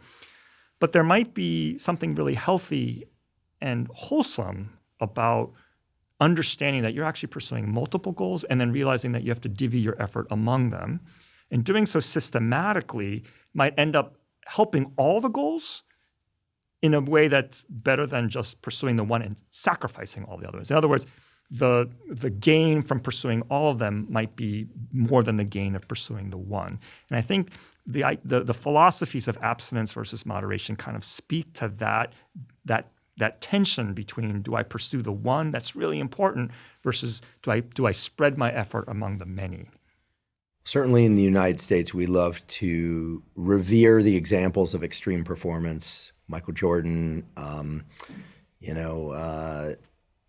Mike Tyson, amazing gymnasts, Yo-Yo Ma, like all these people. But if you talk to them or people from the Tier 1 operations community, they'll tell you there was very little balance, yes. Certainly when they were ascending the ladder. But even to maintain high performance, very, very few people can do that over time and have a stable and healthy personal life. Some can, many can't. These days, there seems to be a kind of theme of demonizing people for being too extreme. After, I find it very selfish on the part of the public to, revere these people, glean all the rewards of the incredible, photos of Jordan dunking and the dynasties and all that. And then be like, oh, well, he was, compulsively competitive or something like that. Like, well, what do you want? Like, I mean, obviously he did it for himself, hopefully more than he did it for the adoration. But, imbalance also brings extremes. We're talking about training a dog, right? I mean, you can get these dogs that can do extreme things well beyond what their breed represents, but that dog is not going to be like other dogs. Its neural circuits are honed around these training things, and that's what happens when you take young kids and you shape them around a certain behavior, academic or athletic. So it's easier to look at those examples and say, oh yeah, I don't want to deal with that, and so let's demonize them. I think we should celebrate those people if that's what they genuinely wanted, and we should pay attention to the fact that they became asymmetric in their wiring, literally, and most of us probably don't want that or aren't willing to make those sacrifices. And I think we can be okay with that duality in our heads. Like, there may be goals for which you pursue in that single-minded way, and because they're so important to you, as long as you're aware. So sort of like, do I want to be a specialist or a generalist? Mm-hmm. And you can't be both. So balancing your time and effort between those two modes, I think, is really important. You have to decide, okay, this goal is worth sacrificing for, these other ones are not. And as long as we're aware of the trade-offs, I think that's good. My concern is I think we often aren't aware of the trade-offs. We're only aware of the trade-offs in retrospect, after we've made the decision. So, those who have sort of more balanced their goals, they say, I should have put more effort into the one, I didn't achieve all the things I wanted to, and so they're regretful of that. And you also see lots of stories of people saying, like, I killed myself for this one goal, it did it, but I kind of wish I had, this other. And so I think the more we can do it proactively as opposed to retrospectively, the closer we will be to where we want to be. Again, I think there's not much research on this, and I think that's what's really interesting to me about it. We can have this conversation. as a scientist, I'm a little frustrated that science hasn't quite caught up to these insights that we're talking about. If only, dangerous words. I don't spend a lot of time on social media. I have an allocated set of time. I have a separate phone for it, which helps. Talk about moderation. That really helps. So when people send me things on X or Instagram, I can't see it because texts come through a different phone. So it's allocated time. That's just it's been very helpful. But I have this kind of appreciation for, I don't know why, they're these high-speed cup grabbers. Do you know these people? So they set out cups or objects. Yes. Yes. And yet everyone's like, oh, it was sped up. And they'll do other things like run a clock in the background so you can see that it wasn't actually artificially sped up. And I'm like, this is so cool. And then I realize, I'm like, how much time did they put into this? And, I hope that they're happy in their high-speed cup grabbing. I don't know what they're sacrificing for that. But it's kind of amazing in this day and age that because we can put everything on display, there's more and more incentive to become hyper-specialized in something for mere attention. And I hope they're being rewarded handsomely in whatever way, psychologically or financially. But it's kind of interesting. I don't think this existed in the past. There might have been a traveling carnival or something where people would come through and do acrobatics. But we're in a time now where we can reach into our pocket and see the extremes of behavior, including these highly trained behaviors. So it's a very weird time that we're living in. And it sort of gives the impression that one has to be hypertrophied in one skill or one attribute, or else you're not really living, and nothing could be further from the truth. You're making really interesting observations about the current state of our society and also about the impact it could potentially have on motivation. I think the interesting angle for me in what you're just saying, you're asking whether these cup folks, cup stackers, are doing this for the attention or they're doing it for themselves. And I would say the research suggests that they probably do it because they themselves love it. And it goes back to something that you said, a conversation we had earlier about doing hard things. Research suggests that when it comes to doing really hard things, especially sustaining that hard things over time, so you could do something hard maybe once when you're externally motivated, but sustaining that over time is really difficult if you are exclusively externally motivated. Research suggests that your self-control, or at least your performance and self-control, is enhanced to the extent that you're intrinsically motivated, that you enjoy it for the task itself. So there's research that Ayelet Fishbach has done, and Caitlin Woolley as well, where they've shown that, if you go to the gym and you only think about all the things that you benefit long-term from the gym, that your attendance at the gym is okay.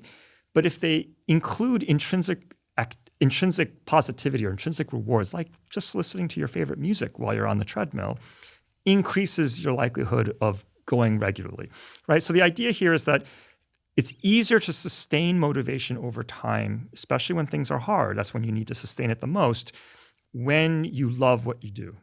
If you can't find something to love, then you might be able to do it short term, but over time, you'll struggle to keep that motivation up, mostly because the rewards are not tracking with the difficulty of the task, right? That's led me to have some thoughts about how you build self-control and how you teach self-control. And I think the worst thing to do is to make someone, like the way that we currently teach self-control, I think a lot, is in the classroom where we make kids sit in the chairs really quietly and it's sort of like rule imposed. This is what you're supposed to do. I'm not convinced that that's necessarily the best way to teach self-control, only because that's all externally imposed. The child does not want to sit there quietly. The child wants to do their thing.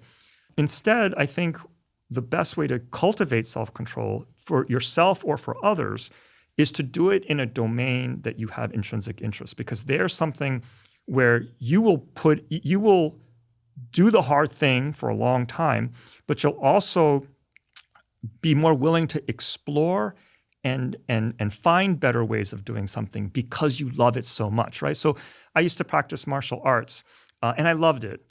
And I would lose a competition, or I would have a horrible practice, or I just couldn't do something. And what kept me going wasn't some desire to be better or some desire. It was really just the intrinsic love of the thing itself, the intrinsic love of the process that kept me in the game when things were the hardest. So, if I were to give advice to anyone about how best to cultivate self-control and to cultivate this ability to do hard things, it would first be make sure the thing that you are trying to do that's so hard is something that you love doing. Because if you don't love it, all of the external rewards are negative. They're all punishments. And that's not going to sustain you. So unless there's something about the process itself that you enjoy the pain, and that sounds masochistic, but I think most people who do hard things, they enjoy something about the process. That's what keeps us going. And that's what gives us the consistent motivation to pursue things over time. I'd like to take a quick break and acknowledge our sponsor, Function. Function provides over 160 advanced lab tests to give you a clear snapshot of your bodily health. This snapshot gives you insights into your heart health, your hormone health, autoimmune function, nutrient levels, and much more. They've also recently added access to advanced MRI and CT scans. Function not only provides testing of over 160 biomarkers key to your physical and mental health, it also analyzes these results and provides recommendations for improving your health from top doctors. For example, in a recent test with Function, I learned that some of my blood lipids were slightly out of range. As a result, I decided to start supplementing with nattokinase, which can naturally help reduce LDL cholesterol. And it did. In a follow-up test, I could confirm that this strategy worked. My blood lipids are now back exactly where I want them. Comprehensive lab testing of the sort that Function offers is just so important for health. I mean, how else are you going to know what's going on under the hood? And while I've been doing blood work for years, it used to be time-consuming, complicated, and expensive. In fact, I used to spend thousands of dollars per year trying to get this kind of data, and the data, frankly, were not all that good. But now with Function, it's extremely easy and affordable. A Function membership is only $1 a day, $365 a year. And if you think about the information it provides and the health challenges it helps you avoid and the proactive things that it can do for you to enhance your health, I truly look at it as a savings. To learn more, visit functionhealth.com/Huberman and use the code Huberman for a $50 credit towards your membership. Again, that's functionhealth.com/Huberman. You perfectly queued up this question that I've had about people who have very low activation energy, which sounds like a bad thing, but it means they can just like get into action right away, versus people that, you know, it takes a lot for them to get into motion to do things. And in being a scientist and in being in labs and in running a lab, I can't say that people fall out into two bins or two, distributions on this, but there do seem to be people who, for whatever reason, I used to try and correlate it with upbringing or something. Like, did they grow up on a farm, or like, were their parents structured at home? But there are these people who, like, if there are a bunch of lab tasks, they're really boring. They're like really boring. The first time you do them, they might be interesting, but like acid washing cover slips and like aliquoting antibodies. Like, if you can listen to something or some music or something, like, you can make it a little bit more bearable, but it's boring, right? The moment you realize a technician could do it for you and you already know how to do it, there are certain people who are like, can't a technician do this? But there are other people who just go, okay, and they just do it. And they seem to get energy from it. It's really interesting. And then there are other people, and I used to think, oh, these are going to be the people with better ideas or more creative, and they won't do any of this, what I call chop wood, carry water stuff. I haven't found that to be the case at all. Some people just have low activation energy. You give them a task, they might ask you why, but they just kind of do it. And then they don't waste any effort, like no friction. Other people, it's like this whole process. And I'm kind of pointing the mirror at myself now, because certain things I'm very plug and chug about. Other things I'm like, really? Like, after this and that? I will say that as one, the interesting thing about academia, that was told to me by my chairman years ago, he said, academia is one of these funny careers, because the higher you go up the ladder, the more like low-level crap they give you to do in addition to everything else. I actually think that might not be, it's a terrible thing on the one hand, but it might not be such a bad thing. And I'll just use one more anecdote. I worked in the Stanford Sleep Lab for a summer when I was in college, and there was a guy who ran the project co-ran the project looking for the gene for narcolepsy, which they eventually got. His name was Seiji Nishino. And he ran the lab. He's an MD and a PhD, extremely talented, and they're hunting for this gene. It was a big deal. But he would come into lab and do like the most rudimentary stuff with the technicians. And I remember asking him, I was like, what's the deal? And he said, oh, I just like to show people that I'll do this. And yet I also just like doing it because it makes everything else easier. And I thought, holy cow, like, this guy's running a giant program. And he's in there doing like the most rudimentary stuff, no complaint, no nothing. And I thought, how do you get to be like that? And it turns out, for me, you just have to like scruff yourself and make yourself do it. But some people just seem to naturally make the connect. What is that? Is it upbringing? Is it that some people just analysis paralysis, or they think they're special? I haven't found the thing. I can't find it. I don't either. I don't know that I have a good answer for you. I can give you a sort of a scientific perspective, but I can also give you a philosophical perspective that comes from my own Japanese background. So I'll start with the philosophical one. In Japanese culture, I've been really interested about this concept of ikigai, which means you're doing a mundane task, but you are finding purpose in it. So, your job might be to sweep the steps of a temple, and you could ask like, wow, that's like about as mundane and as trivial a task as I could actually find. But, the idea of ikigai is to sort of thinking about it. If that is your purpose, if that's your piece of the pie, like you're part of this giant system and this is the important cog that you fill, people, it actually enhances well-being. That they'll do it until they're like 90 years old. They'll still be doing it and they won't give it up because they find so much meaning in the simple task. This infusion of simple tasks, I think, is also related to the notion of rituals, right? So a lot of traditions have rituals that people engage in, and they engage it in a perfunctory manner. But if you engage it in a meaningful way, it has this power to connect us to everyone else who has ever done the ritual and anyone who might in the future. So sort of expands us to include more people in us. And I'm really interested in this idea that we can draw sacredness from these mundane tasks. Again, this is all speculation. My colleague, Shira Gabriel, she's at SUNY Buffalo. She studies what's known as collective effervescence, this idea of these magical experiences that we have when we're in a crowd, all kind of doing the same thing. So like if we all go to a football game and we're all cheering at the same time, or we go to a concert and we're all singing Taylor Swift together, like whoever your singer of choice might be, that there's sort of like a magicness where we're doing something that's fairly mundane, but it feels sacred and special to us. It's sort of infusing it with meaning. Just going back to your point, I wonder, for some people, doing the simple tasks might just be a way of connecting to the essence of the science itself or the essence of the task itself. So when I was doing martial arts, you're supposed to tie your armor on in a certain way, and you're supposed to bow in a certain way. And in some senses, it's like, well, there's a stupid set of traditions, and you could just go through them in a perfunctory manner. But if you did them with meaning, it's not just the task itself, but it carries this.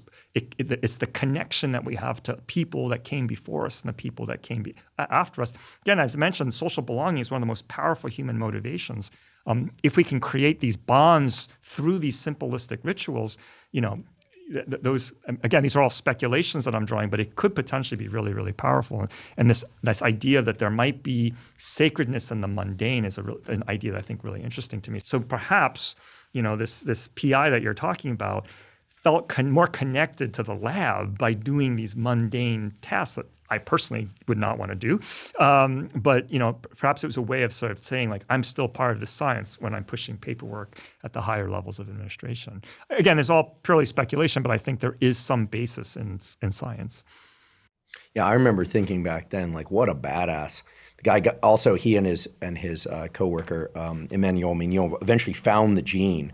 It's in the orexin hypocretin system, which has all these implications for hunger regulation, has implications for the treatment of obesity. Like they were making fundamental discoveries, and like there he was. And to this day, I still like revere him in my mind. I was like, he's also, by the way, I'll just throw this out there, incidentally, the guy who taught me that getting morning and evening sunlight in my eyes would set my circadian rhythm, because the guy used to work like heroic hours. He would sleep like 4 or 5 hours a night, and he was like, you just have to stay on a circadian schedule. Turns out you need a little more sleep than that, but he's still going strong. So incredible. As we've been talking today, I've had this thing in the back of my mind, which is like, there's something, and this is an obsession of mine, admittedly, there's something about our ability as humans to dynamically regulate our perception in time that is extremely valuable, right? And it's especially salient when we think, okay, there's the cake, I want that, okay, I'm not gonna do that. You have to get out of, you can do things in space, and not outer space, but in physical space, as these kids did with the marshmallow. You can turn around, you can put something in front of it, you could imagine a cockroach on it. But the powerful tools seem to be when we incorporate some exit from the moment into a future moment. Or we could think back. I mean, David Goggins will tell you, and I have a friend who's come on the podcast before, and Samir Hattar is a scientist, and he talked about how he was very, very overweight, and he's doing great now with his health. But David will tell you too, like the fear of being that again is also a motivator. So thoughts to the past, linking the present to that and to a future concept. What we're talking about is mental time travel. And this is a pretty high level thing that I'm assuming my dog, when I put a piece of meat in front of him on the floor, can't do unless I give him a command and I take it away if he doesn't obey the command, which is how he learned it so fast. So when we're talking about dynamic time perception, we know that that's harder when we're under conditions of stress. When we're more relaxed, it's easier to do. So does any of the work that you've looked at in self-control actively incorporate the notion of self-regulation, how calm or how anxious one is? Because we hear this like, oh, some people don't eat when they get anxious, but a lot of people just become anxious eaters. Or, for people in 12-step for alcohol, it's like never be like, what is it, like angry, tired, et cetera, for these very reasons. I think what you're saying is fundamental to understanding self-control. Self-control fails when we are not able to move in distance, right? So I talked about how self-control is distance dependent. When it's far away, it's easy. When it's close, it's really difficult. And so many of the most effective strategies in self-control require either physically distancing yourself, as you've already talked about, or psychologically distancing myself, finding ways to either to activate the mindsets that I have when the thing is distant. So I'm thinking about it as if it was distance, even though it's proximal, or finding other ways to frame it as if it's distant. So as I said, in my lab, we talk about, again, when things are far away, we tend to think about things in terms of why, but when they're close, we tend to think about them in terms of how. And so in my lab, we sort of stress knowing your whys as one way to extricate yourself psychologically from the situation that you're currently in. Now, you mentioned things like, being drunk or being angry or being tired as things that predispose us to self-control failure. I don't know if it's necessarily that it's difficult, or if it's just they bias us in one direction or the other. And, strong emotional states, we know with alcohol, it creates myopia. We know that when we're tired, we tend to think more myopically, more here and now, because we just want to rest. We don't want to think about the long term. That our mind there's a attractor state towards being very concrete and thinking about how, and which again brings us actually proximal to the temptation. So I'm not sure that it's necessarily harder to do in the sense that like it's that much more effort and all else is being equal. It's just that the situation has put us in a situation where it's a lot easier to think proximally than think distally. So what are some other ways in which you can get more distance from a temptation that's not necessarily thinking about why versus how? Other ways might include, and these come from my colleague Ethan Cross, who I know has been a guest on your show, referring to yourself in the third person as opposed to me, right? So I might say, what does Ken want to do in this situation versus what do I want to do? And just simply referring to myself as other people, not me, but as other people would create psychological distance in the space that gives me just enough to think of it as far as opposed to close. I mentioned also a study that, what would Jesus do, for example? He did this with kids, Angela Duckworth and Rachel Carlson at the University of Minnesota. They brought kids in, and in one condition, they just had them do a task that required self-control as they normally would. But in the experimental condition, for the boys, they gave them they gave the children various costumes. They could pick the costume that they wanted to wear the most. It's like a little boy might put on a Batman cape and cowl. And then they were simply asked, as you do this task, we want you to ask the question, what would that character do? So a boy might say, what would Batman do? And they showed that thinking like Batman made them have better self-control. Now, there's many reasons for this, but the reason that they emphasized was that Batman isn't the kid. And so they created distance by emulating somebody else. Research has suggested that the simulation of someone else's mind, in order to simulate someone else's mind, we actually activate the neural circuitry necessary to have that mind. So if I ask myself, what would Batman do? I literally have to think like Batman. I reactivate the kinds of thinking that I think Batman would have. In other words, literally turning me and my cognitive system into somebody else. So when you are tired and drunk and mad and everything else, one way if you can't think about your whys and you're having trouble finding distance from the object in front of you, it's not about not being emotional. It's really just finding some psychological space. And one way to do that potentially is to take on someone else's perspective, someone that you really admire. Incredible. I don't know if the following experiment exists, but maybe pieces of it exist in different experiments. I'm interested in the value of words spoken to self in one's mind, words spoken to self out loud, but with no one around, writing things down, words spoken to other people, pictures, etc., as either weaker or stronger motivators for the obvious reasons. And I think all of us are familiar, at least, in the 2000s, you would go into an office or a school and there'd be these pictures. It would be like, inspiration when, the moment meets the opportunity, and then it'd be like a sunrise or something like, and I'm not trying to make light of those, better those than like a bunch of other things, and they're very innocuous too, like in this day and age where no single historical figure seems to be immune from criticism. These have become the safe concepts. I was sort of half chuckling, but what is the value of telling oneself like, Andrew, you got this, or telling someone else I'm going to do this. I don't know, maybe using AI to create a picture of yourself in the future doing something or having done something. Surely these experiments have been done. I know some of them your laboratory has done. What is the most potent tool? And I have a feeling you're going to say all of them.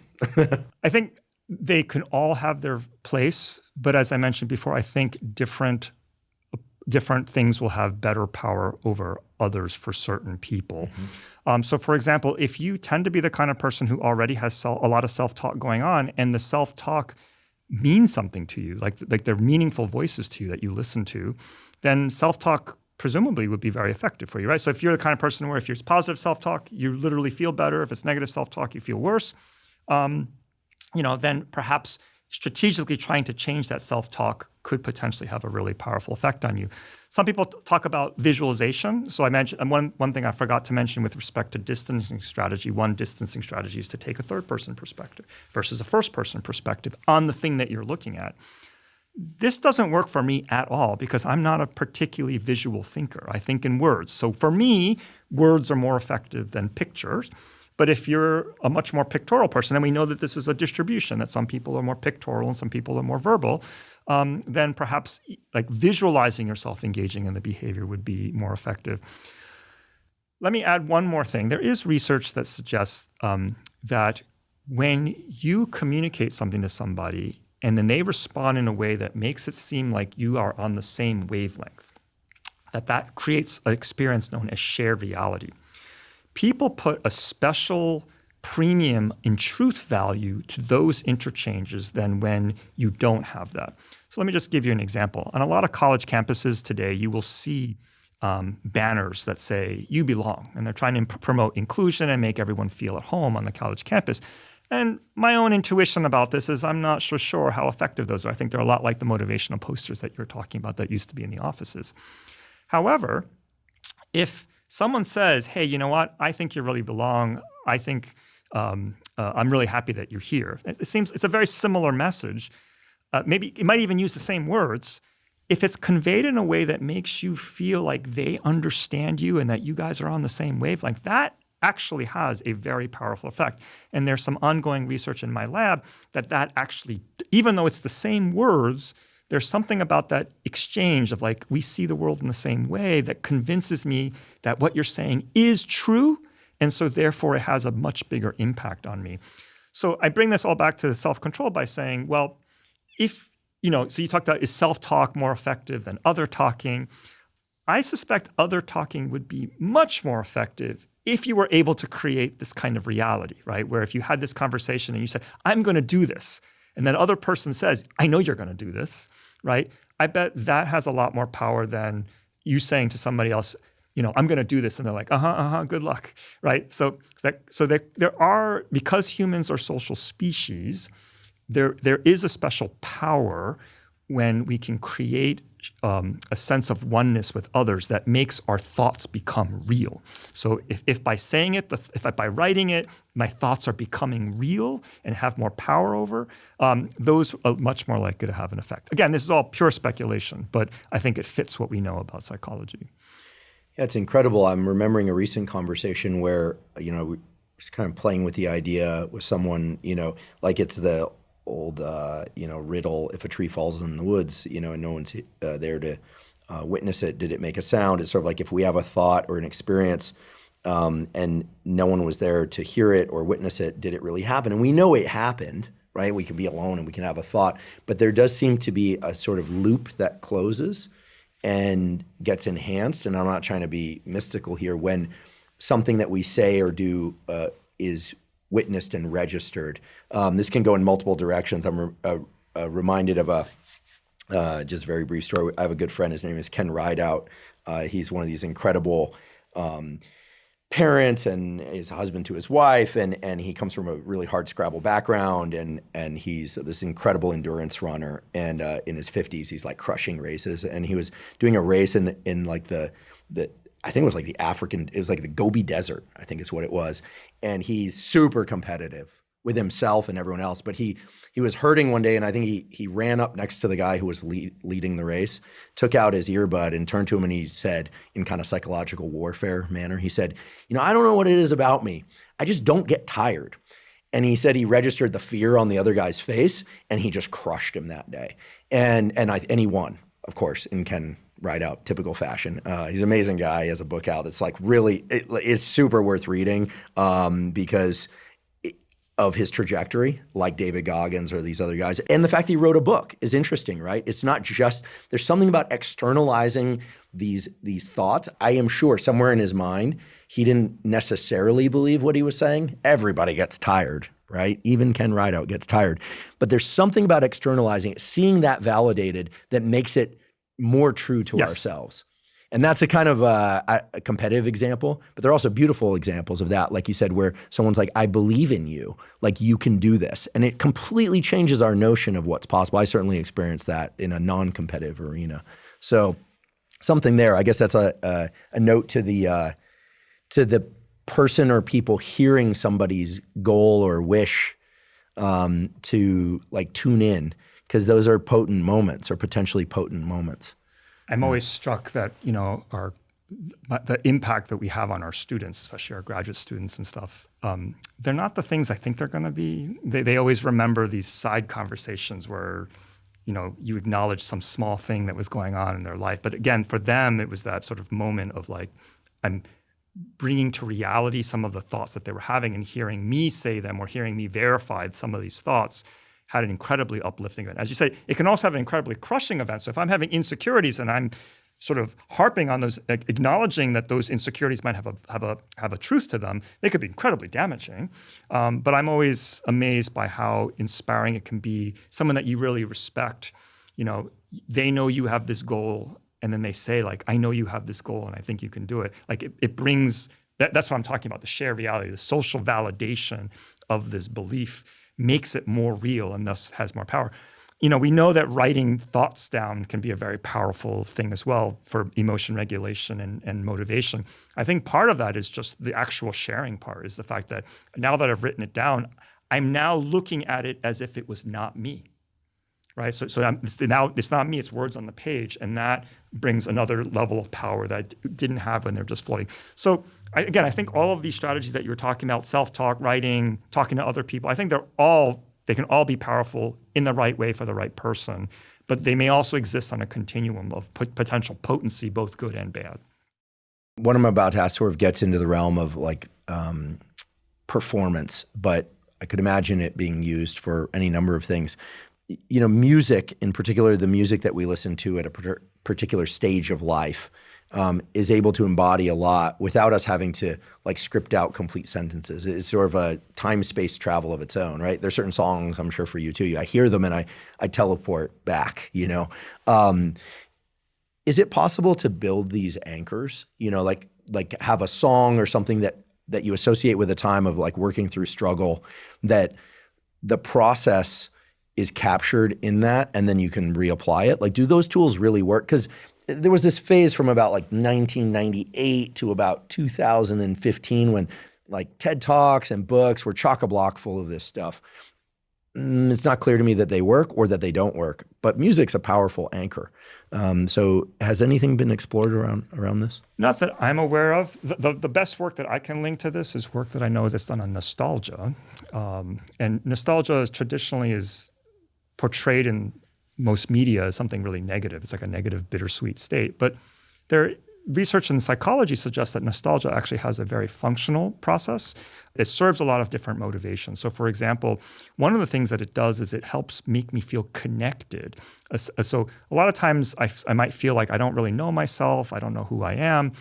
And nostalgia is a way of, as you used the word anchor. It allows you to time travel and anchor, and then more importantly, see a sense of self-continuity, that I can see how I was there then, and I can see how I am now, and I feel a sense of connection, a sense of oneness, and that can have a lot of positive benefits to the extent that that's what you're looking for. So, to the extent that music makes you nostalgic, and I think a lot of the music that we love most has an element of nostalgia to it, I do think it serves a very important distance traveling function, time traveling function.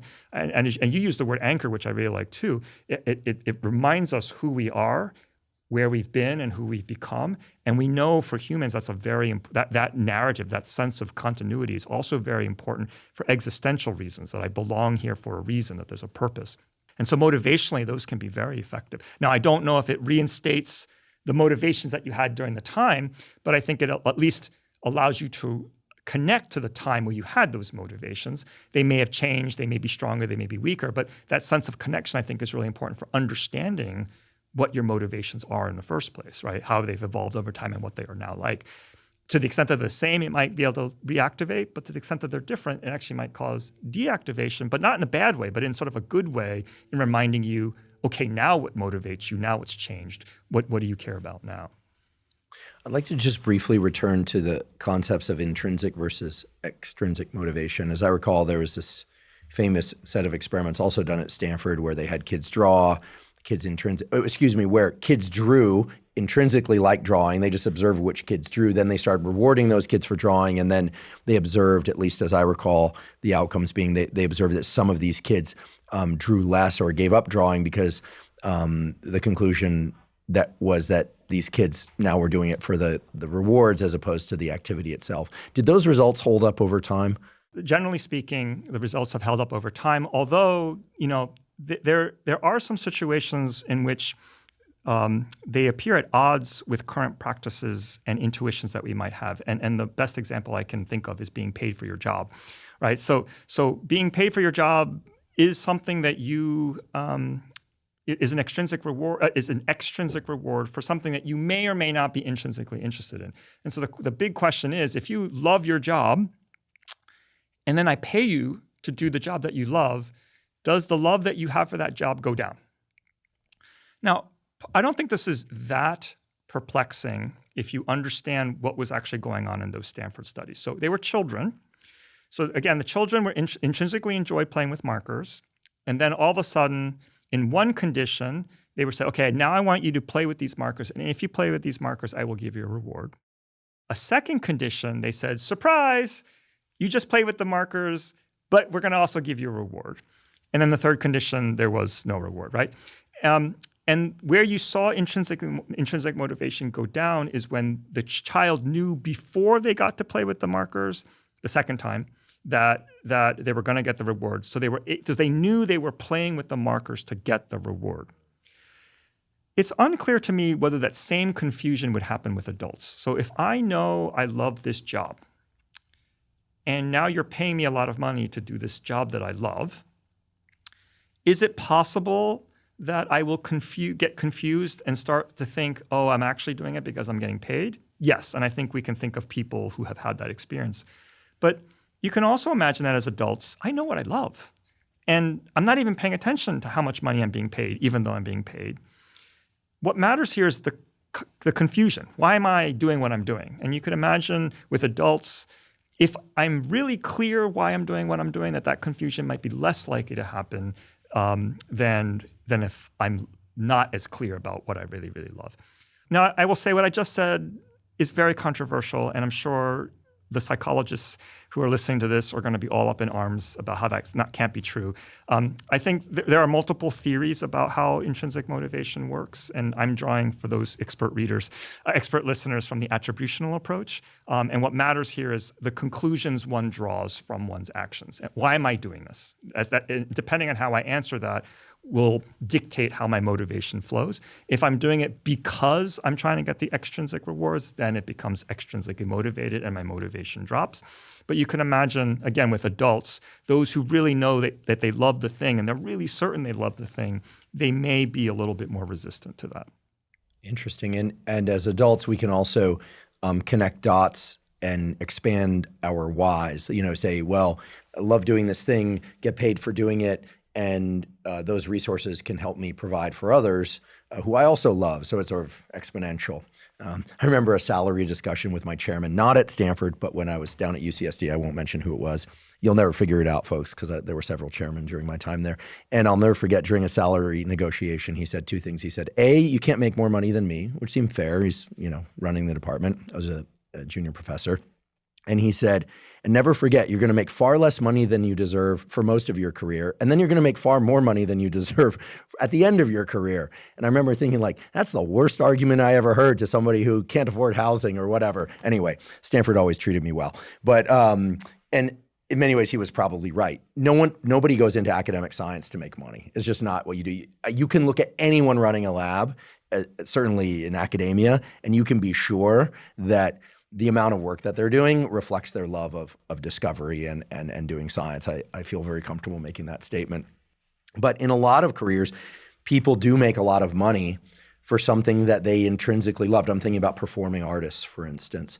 And from my friends who are in that world, I think it can create a lot of dissonance, because they'll start taking tours and they'll start doing album deals simply for the finances, and they get used to a certain lifestyle, which brings me back to this chop wood, carry water notion and the ikigai. Is that how you pronounce it? Yes, ikigai. Ikigai notion earlier. Several of the people who I've observed have incredibly long, super successful creative careers. I've been fortunate enough to speak to some of these people and know a few of them. And 100% of them will say that they still engage in a lot of mundane tasks throughout their day. Yeah, they have a lot of hired help and things like that, but they're still picking up after their kids. Some of them are still edging the lawn. They're still doing these things because when they didn't, they thought that all their time would expand into doing their creative work, and they found that wasn't the case. They actually had lower motivation. And I'm sure there are exceptions to this, but I don't know, there's really something to this, like staying in the groove of what you were doing in the early to maybe mid portions of your career when you were like climbing the rungs. It's almost like a mental muscle. Yeah, it seems to me a little bit like just I guess I mentioned before, like staying connected to the process, to the way that I used to do things. I will say we have to be really careful though, because I think this relationship between external rewards and intrinsic motivation can be exploited. So there's some research suggests that when we know somebody loves the job, we don't feel the need to pay them as much because we know they'll do the job anyway, right? So whereas if you took two people, one who is intrinsically motivated and one who's extrinsically motivated, you have to pay the extrinsically motivated person a lot more money to do the same job than the person who's intrinsically motivated. But it begs a lot of questions about fairness. Should you really be paying two people different amount of money when they're doing exactly the same task, just because they have differences in motivation? And in some respects, you're almost rewarding the person that you probably don't want doing the job because they're just doing it for the money as opposed to they really love what they're doing. I think a lot of employers would like to believe that or like to have employees who are intrinsically motivated, because people who are intrinsically motivated will often do the extra step. They'll do the hard work. But again, there's always this concern that they could be exploited because we know, because they derive some value from the work itself, that we might have this perception that they don't need to be compensated quite enough. So there is this exploitation effect that's really dangerous and pernicious. Are there any elements of Japanese culture that you wish you saw more of in the United States for, let's just say, your students and for young people in general, but maybe adults as well, and vice versa, that in the context of your work, because they are very different places culturally. Certainly there's overlap too, but numerous times across our conversation on and off microphone, we sort of touched into some of these really incredible concepts in Japan and Japanese culture. Certainly we have them in the United States and elsewhere too, but you're in a unique position to answer this if you're willing. And I'm always interested in how concepts from other cultures and our own could be, looked at. Well, I should say first and foremost, I'm Japanese American. I'm Nisei, so I was born here. So I have never lived in Japan. So I think a lot of Japanese listeners might say, oh, he's not really Japanese. I'm definitely Japanese American. My connection to my culture mainly comes from food, because I like eating and cooking, mostly eating. And I also, as I said, I used to practice martial arts. I used to practice the Japanese martial art kendo, which is sword fighting. I've never actually thought about this question. So the question that you've asked is a really tough one for me. And I'm going to have to just sort of think on the spot. I think for me, one of the things again, psychology, I think, is starting to come to grips with it, but a lot of the work on mindfulness, I think, is really interesting and important. But I don't know that we recognize enough is sort of the importance of breaks, opportunities to take your foot off the gas. Again, I'm not so sure Japanese culture in society that they're good at that either. The stereotype is that they work all the time, so maybe they have just the same problems that we do. But from the outsider's perspective, at least the notion of mindfulness suggests that there are times where we need to not be so goal-directed and so driven, but instead just enjoy the moment. But it's not even enjoy the moment like I'm going to enjoy this chocolate cake. It's like just enjoying being here in this moment. I think that's an interesting idea that I think in psychology we are wrangling with. There's a lot of research in this area, so perhaps it's not quite answering your question. The other notions that I think are interesting is just sort of the notion of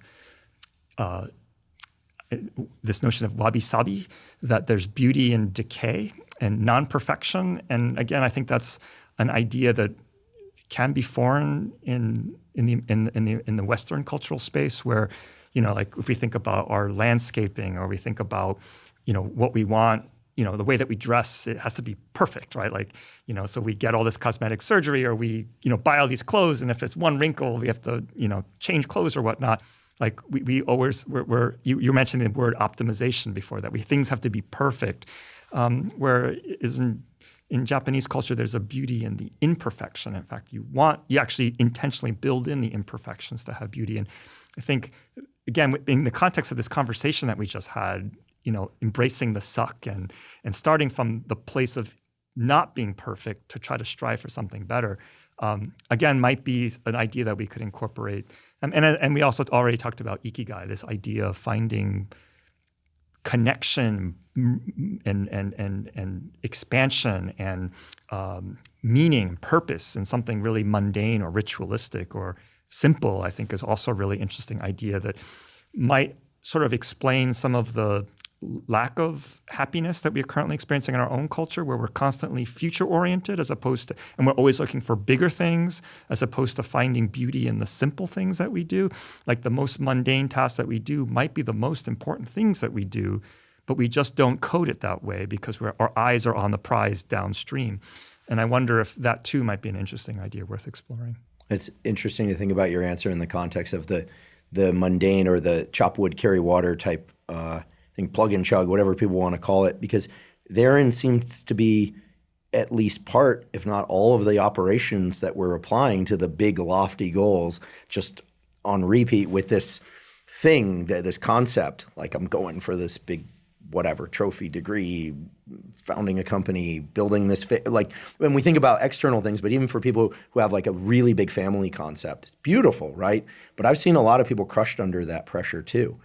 And then they end up with a kid who doesn't fit into their family concept, and it's like completely destabilizing for all their ideas. They thought they could script it out according to their family album from the past. I don't wish that, these hardships on anyone, and yet they're kind of like the stuff that make life great too, in a weird way.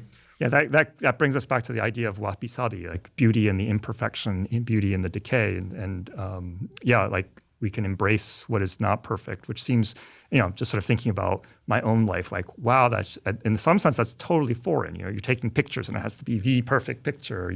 You're saying this perfect family. Like, we have these mental models of what the goal is, and we only achieve it when you're there. It's interesting to think about giving some degrees of freedom in that and finding meaning in that. I think that's a really interesting idea.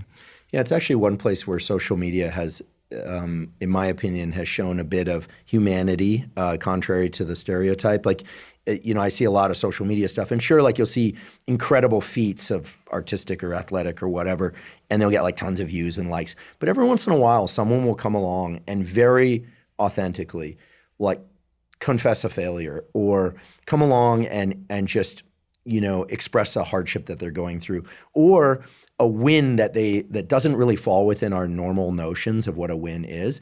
And it's like an avalanche of interest in those. So I think there's a natural kind of magnetism to these, like, just human elements. So I appreciate you being willing to take that answer to answer that question, on the fly, because it's not within your PubMed profile. But I do believe that the people we are comes to the science we do, and numerous times throughout today's discussion, I've detected these elements of, like, who you are in this, and it's impossible to Absolutely. separate. Absolutely. So thank you for the consideration.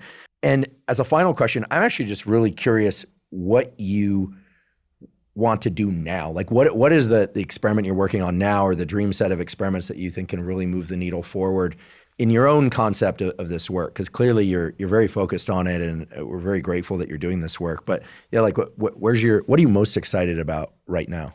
One is, we tend to think about self-control, again, at the tactic level. What do I do to overcome this temptation? And I think largely overlooked is this idea of, what do I want to do? Again, because you don't get your goal from a single behavior. It's through repeated patterns of action. So to really come up with better ways to understand repeated patterns of action in the lab or in the field, I think, is a major challenge that the field has to take on and hasn't. And I think one of the reasons why we haven't studied it is because it's so hard. That's why we go back to these one-shot deals. I think that's one of the most important things to think about. Another is, and again, we talked about this two modes idea. Am I pursuing the one goal, or am I pursuing the many? I think in psychology, we have spent a lot of time focusing on the pursuit of the one. And we haven't really done a good job of sort of embracing the pursuit of the many. To the extent that we have, it's usually like two goals. So like work-life balance, we'll look at how people navigate those. But as I mentioned before, we have more than two goals at any given time. So how do we integrate all of these goals? How do we pursue them all the time? How are we juggling all these balls and keeping track of them? Are there goals that we have that we're not even aware of, that we're actually pursuing? Really interested in that. And related to that is sort of fitting goals into the broader constellation of all the things that we want, like connecting goals to these big underlying values and motivations that we have. That link is not really well understood. So we talked a little bit about getting our ducks in a row, seeing like the whys of a particular, like when you think about your goals, the broader motivations of what motivates them. How did that come to be? Like, did our system just know that these things were aligned, and now retrospectively we're making the connections? Or does making the connections have an important impact? So not just multiple goals, but also levels of goals and how they connect to more fundamental motives, and how we know that what a goal is right for us, I think fundamentally requires understanding whether they resonate with these broader motives that we had. And again, as you mentioned, also like getting things aligned, like that alignment idea. I don't know that we really understand how people do this. It's magical. When we get it right, we do amazing things. How do we know it was the right thing to do? Like, there's no textbook, there's no wiring. So what are the cues? What are the signals? How do we discover what we really want? Those kinds of things, I think, are the future of our science. I don't know that it's going to require a lot of methodological development, but I think those are the big questions I'd like to see us address. Awesome. I look forward to seeing what you and your colleagues discover next. And I want to thank you. Thank you so much for coming here today, sharing work that you've been doing in your lab. When I discovered your webpage and saw a few things you had done previously, I was like, I really, really want to sit down and talk to Ken, because I can tell that not only is the work embedded in something that we all grapple with, and that's extremely important to life advancement, no matter how ambitious or non-ambitious somebody is, but it's also clear that you're bringing in a real understanding of just how dynamic our lives are. It's like not one goal, and studying these things in isolation has served us well, I think, in the past in building a framework. But I think it's just terrific the way that you're throwing your arms around all of it. And as I mentioned before, it's clear, whether you intended it or not, that you bring a lot of humanity to this in considering, yes, there are answers. They vary. You need a dynamic toolbox, and yet there's evidence that certain things really work. So I know I'm going to incorporate a number of things that you shared today, and I know our listeners will as well. And so thank you for doing the work you do. Please come back again and update us as things evolve. And once again, really appreciate you. Really honored to be here. Thank you. Thank you for joining me for today's discussion with Dr. Kentaro Fujita.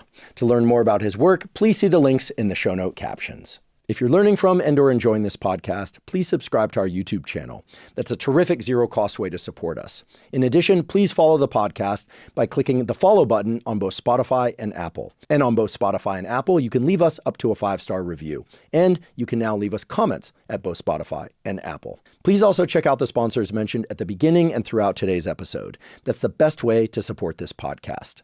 If you have questions for me or comments about the podcast, or guests or topics that you'd like me to consider for the Huberman Lab podcast, please put those in the comments section on YouTube. I do read all the comments. For those of you that haven't heard, I have a new book coming out. It's my very first book.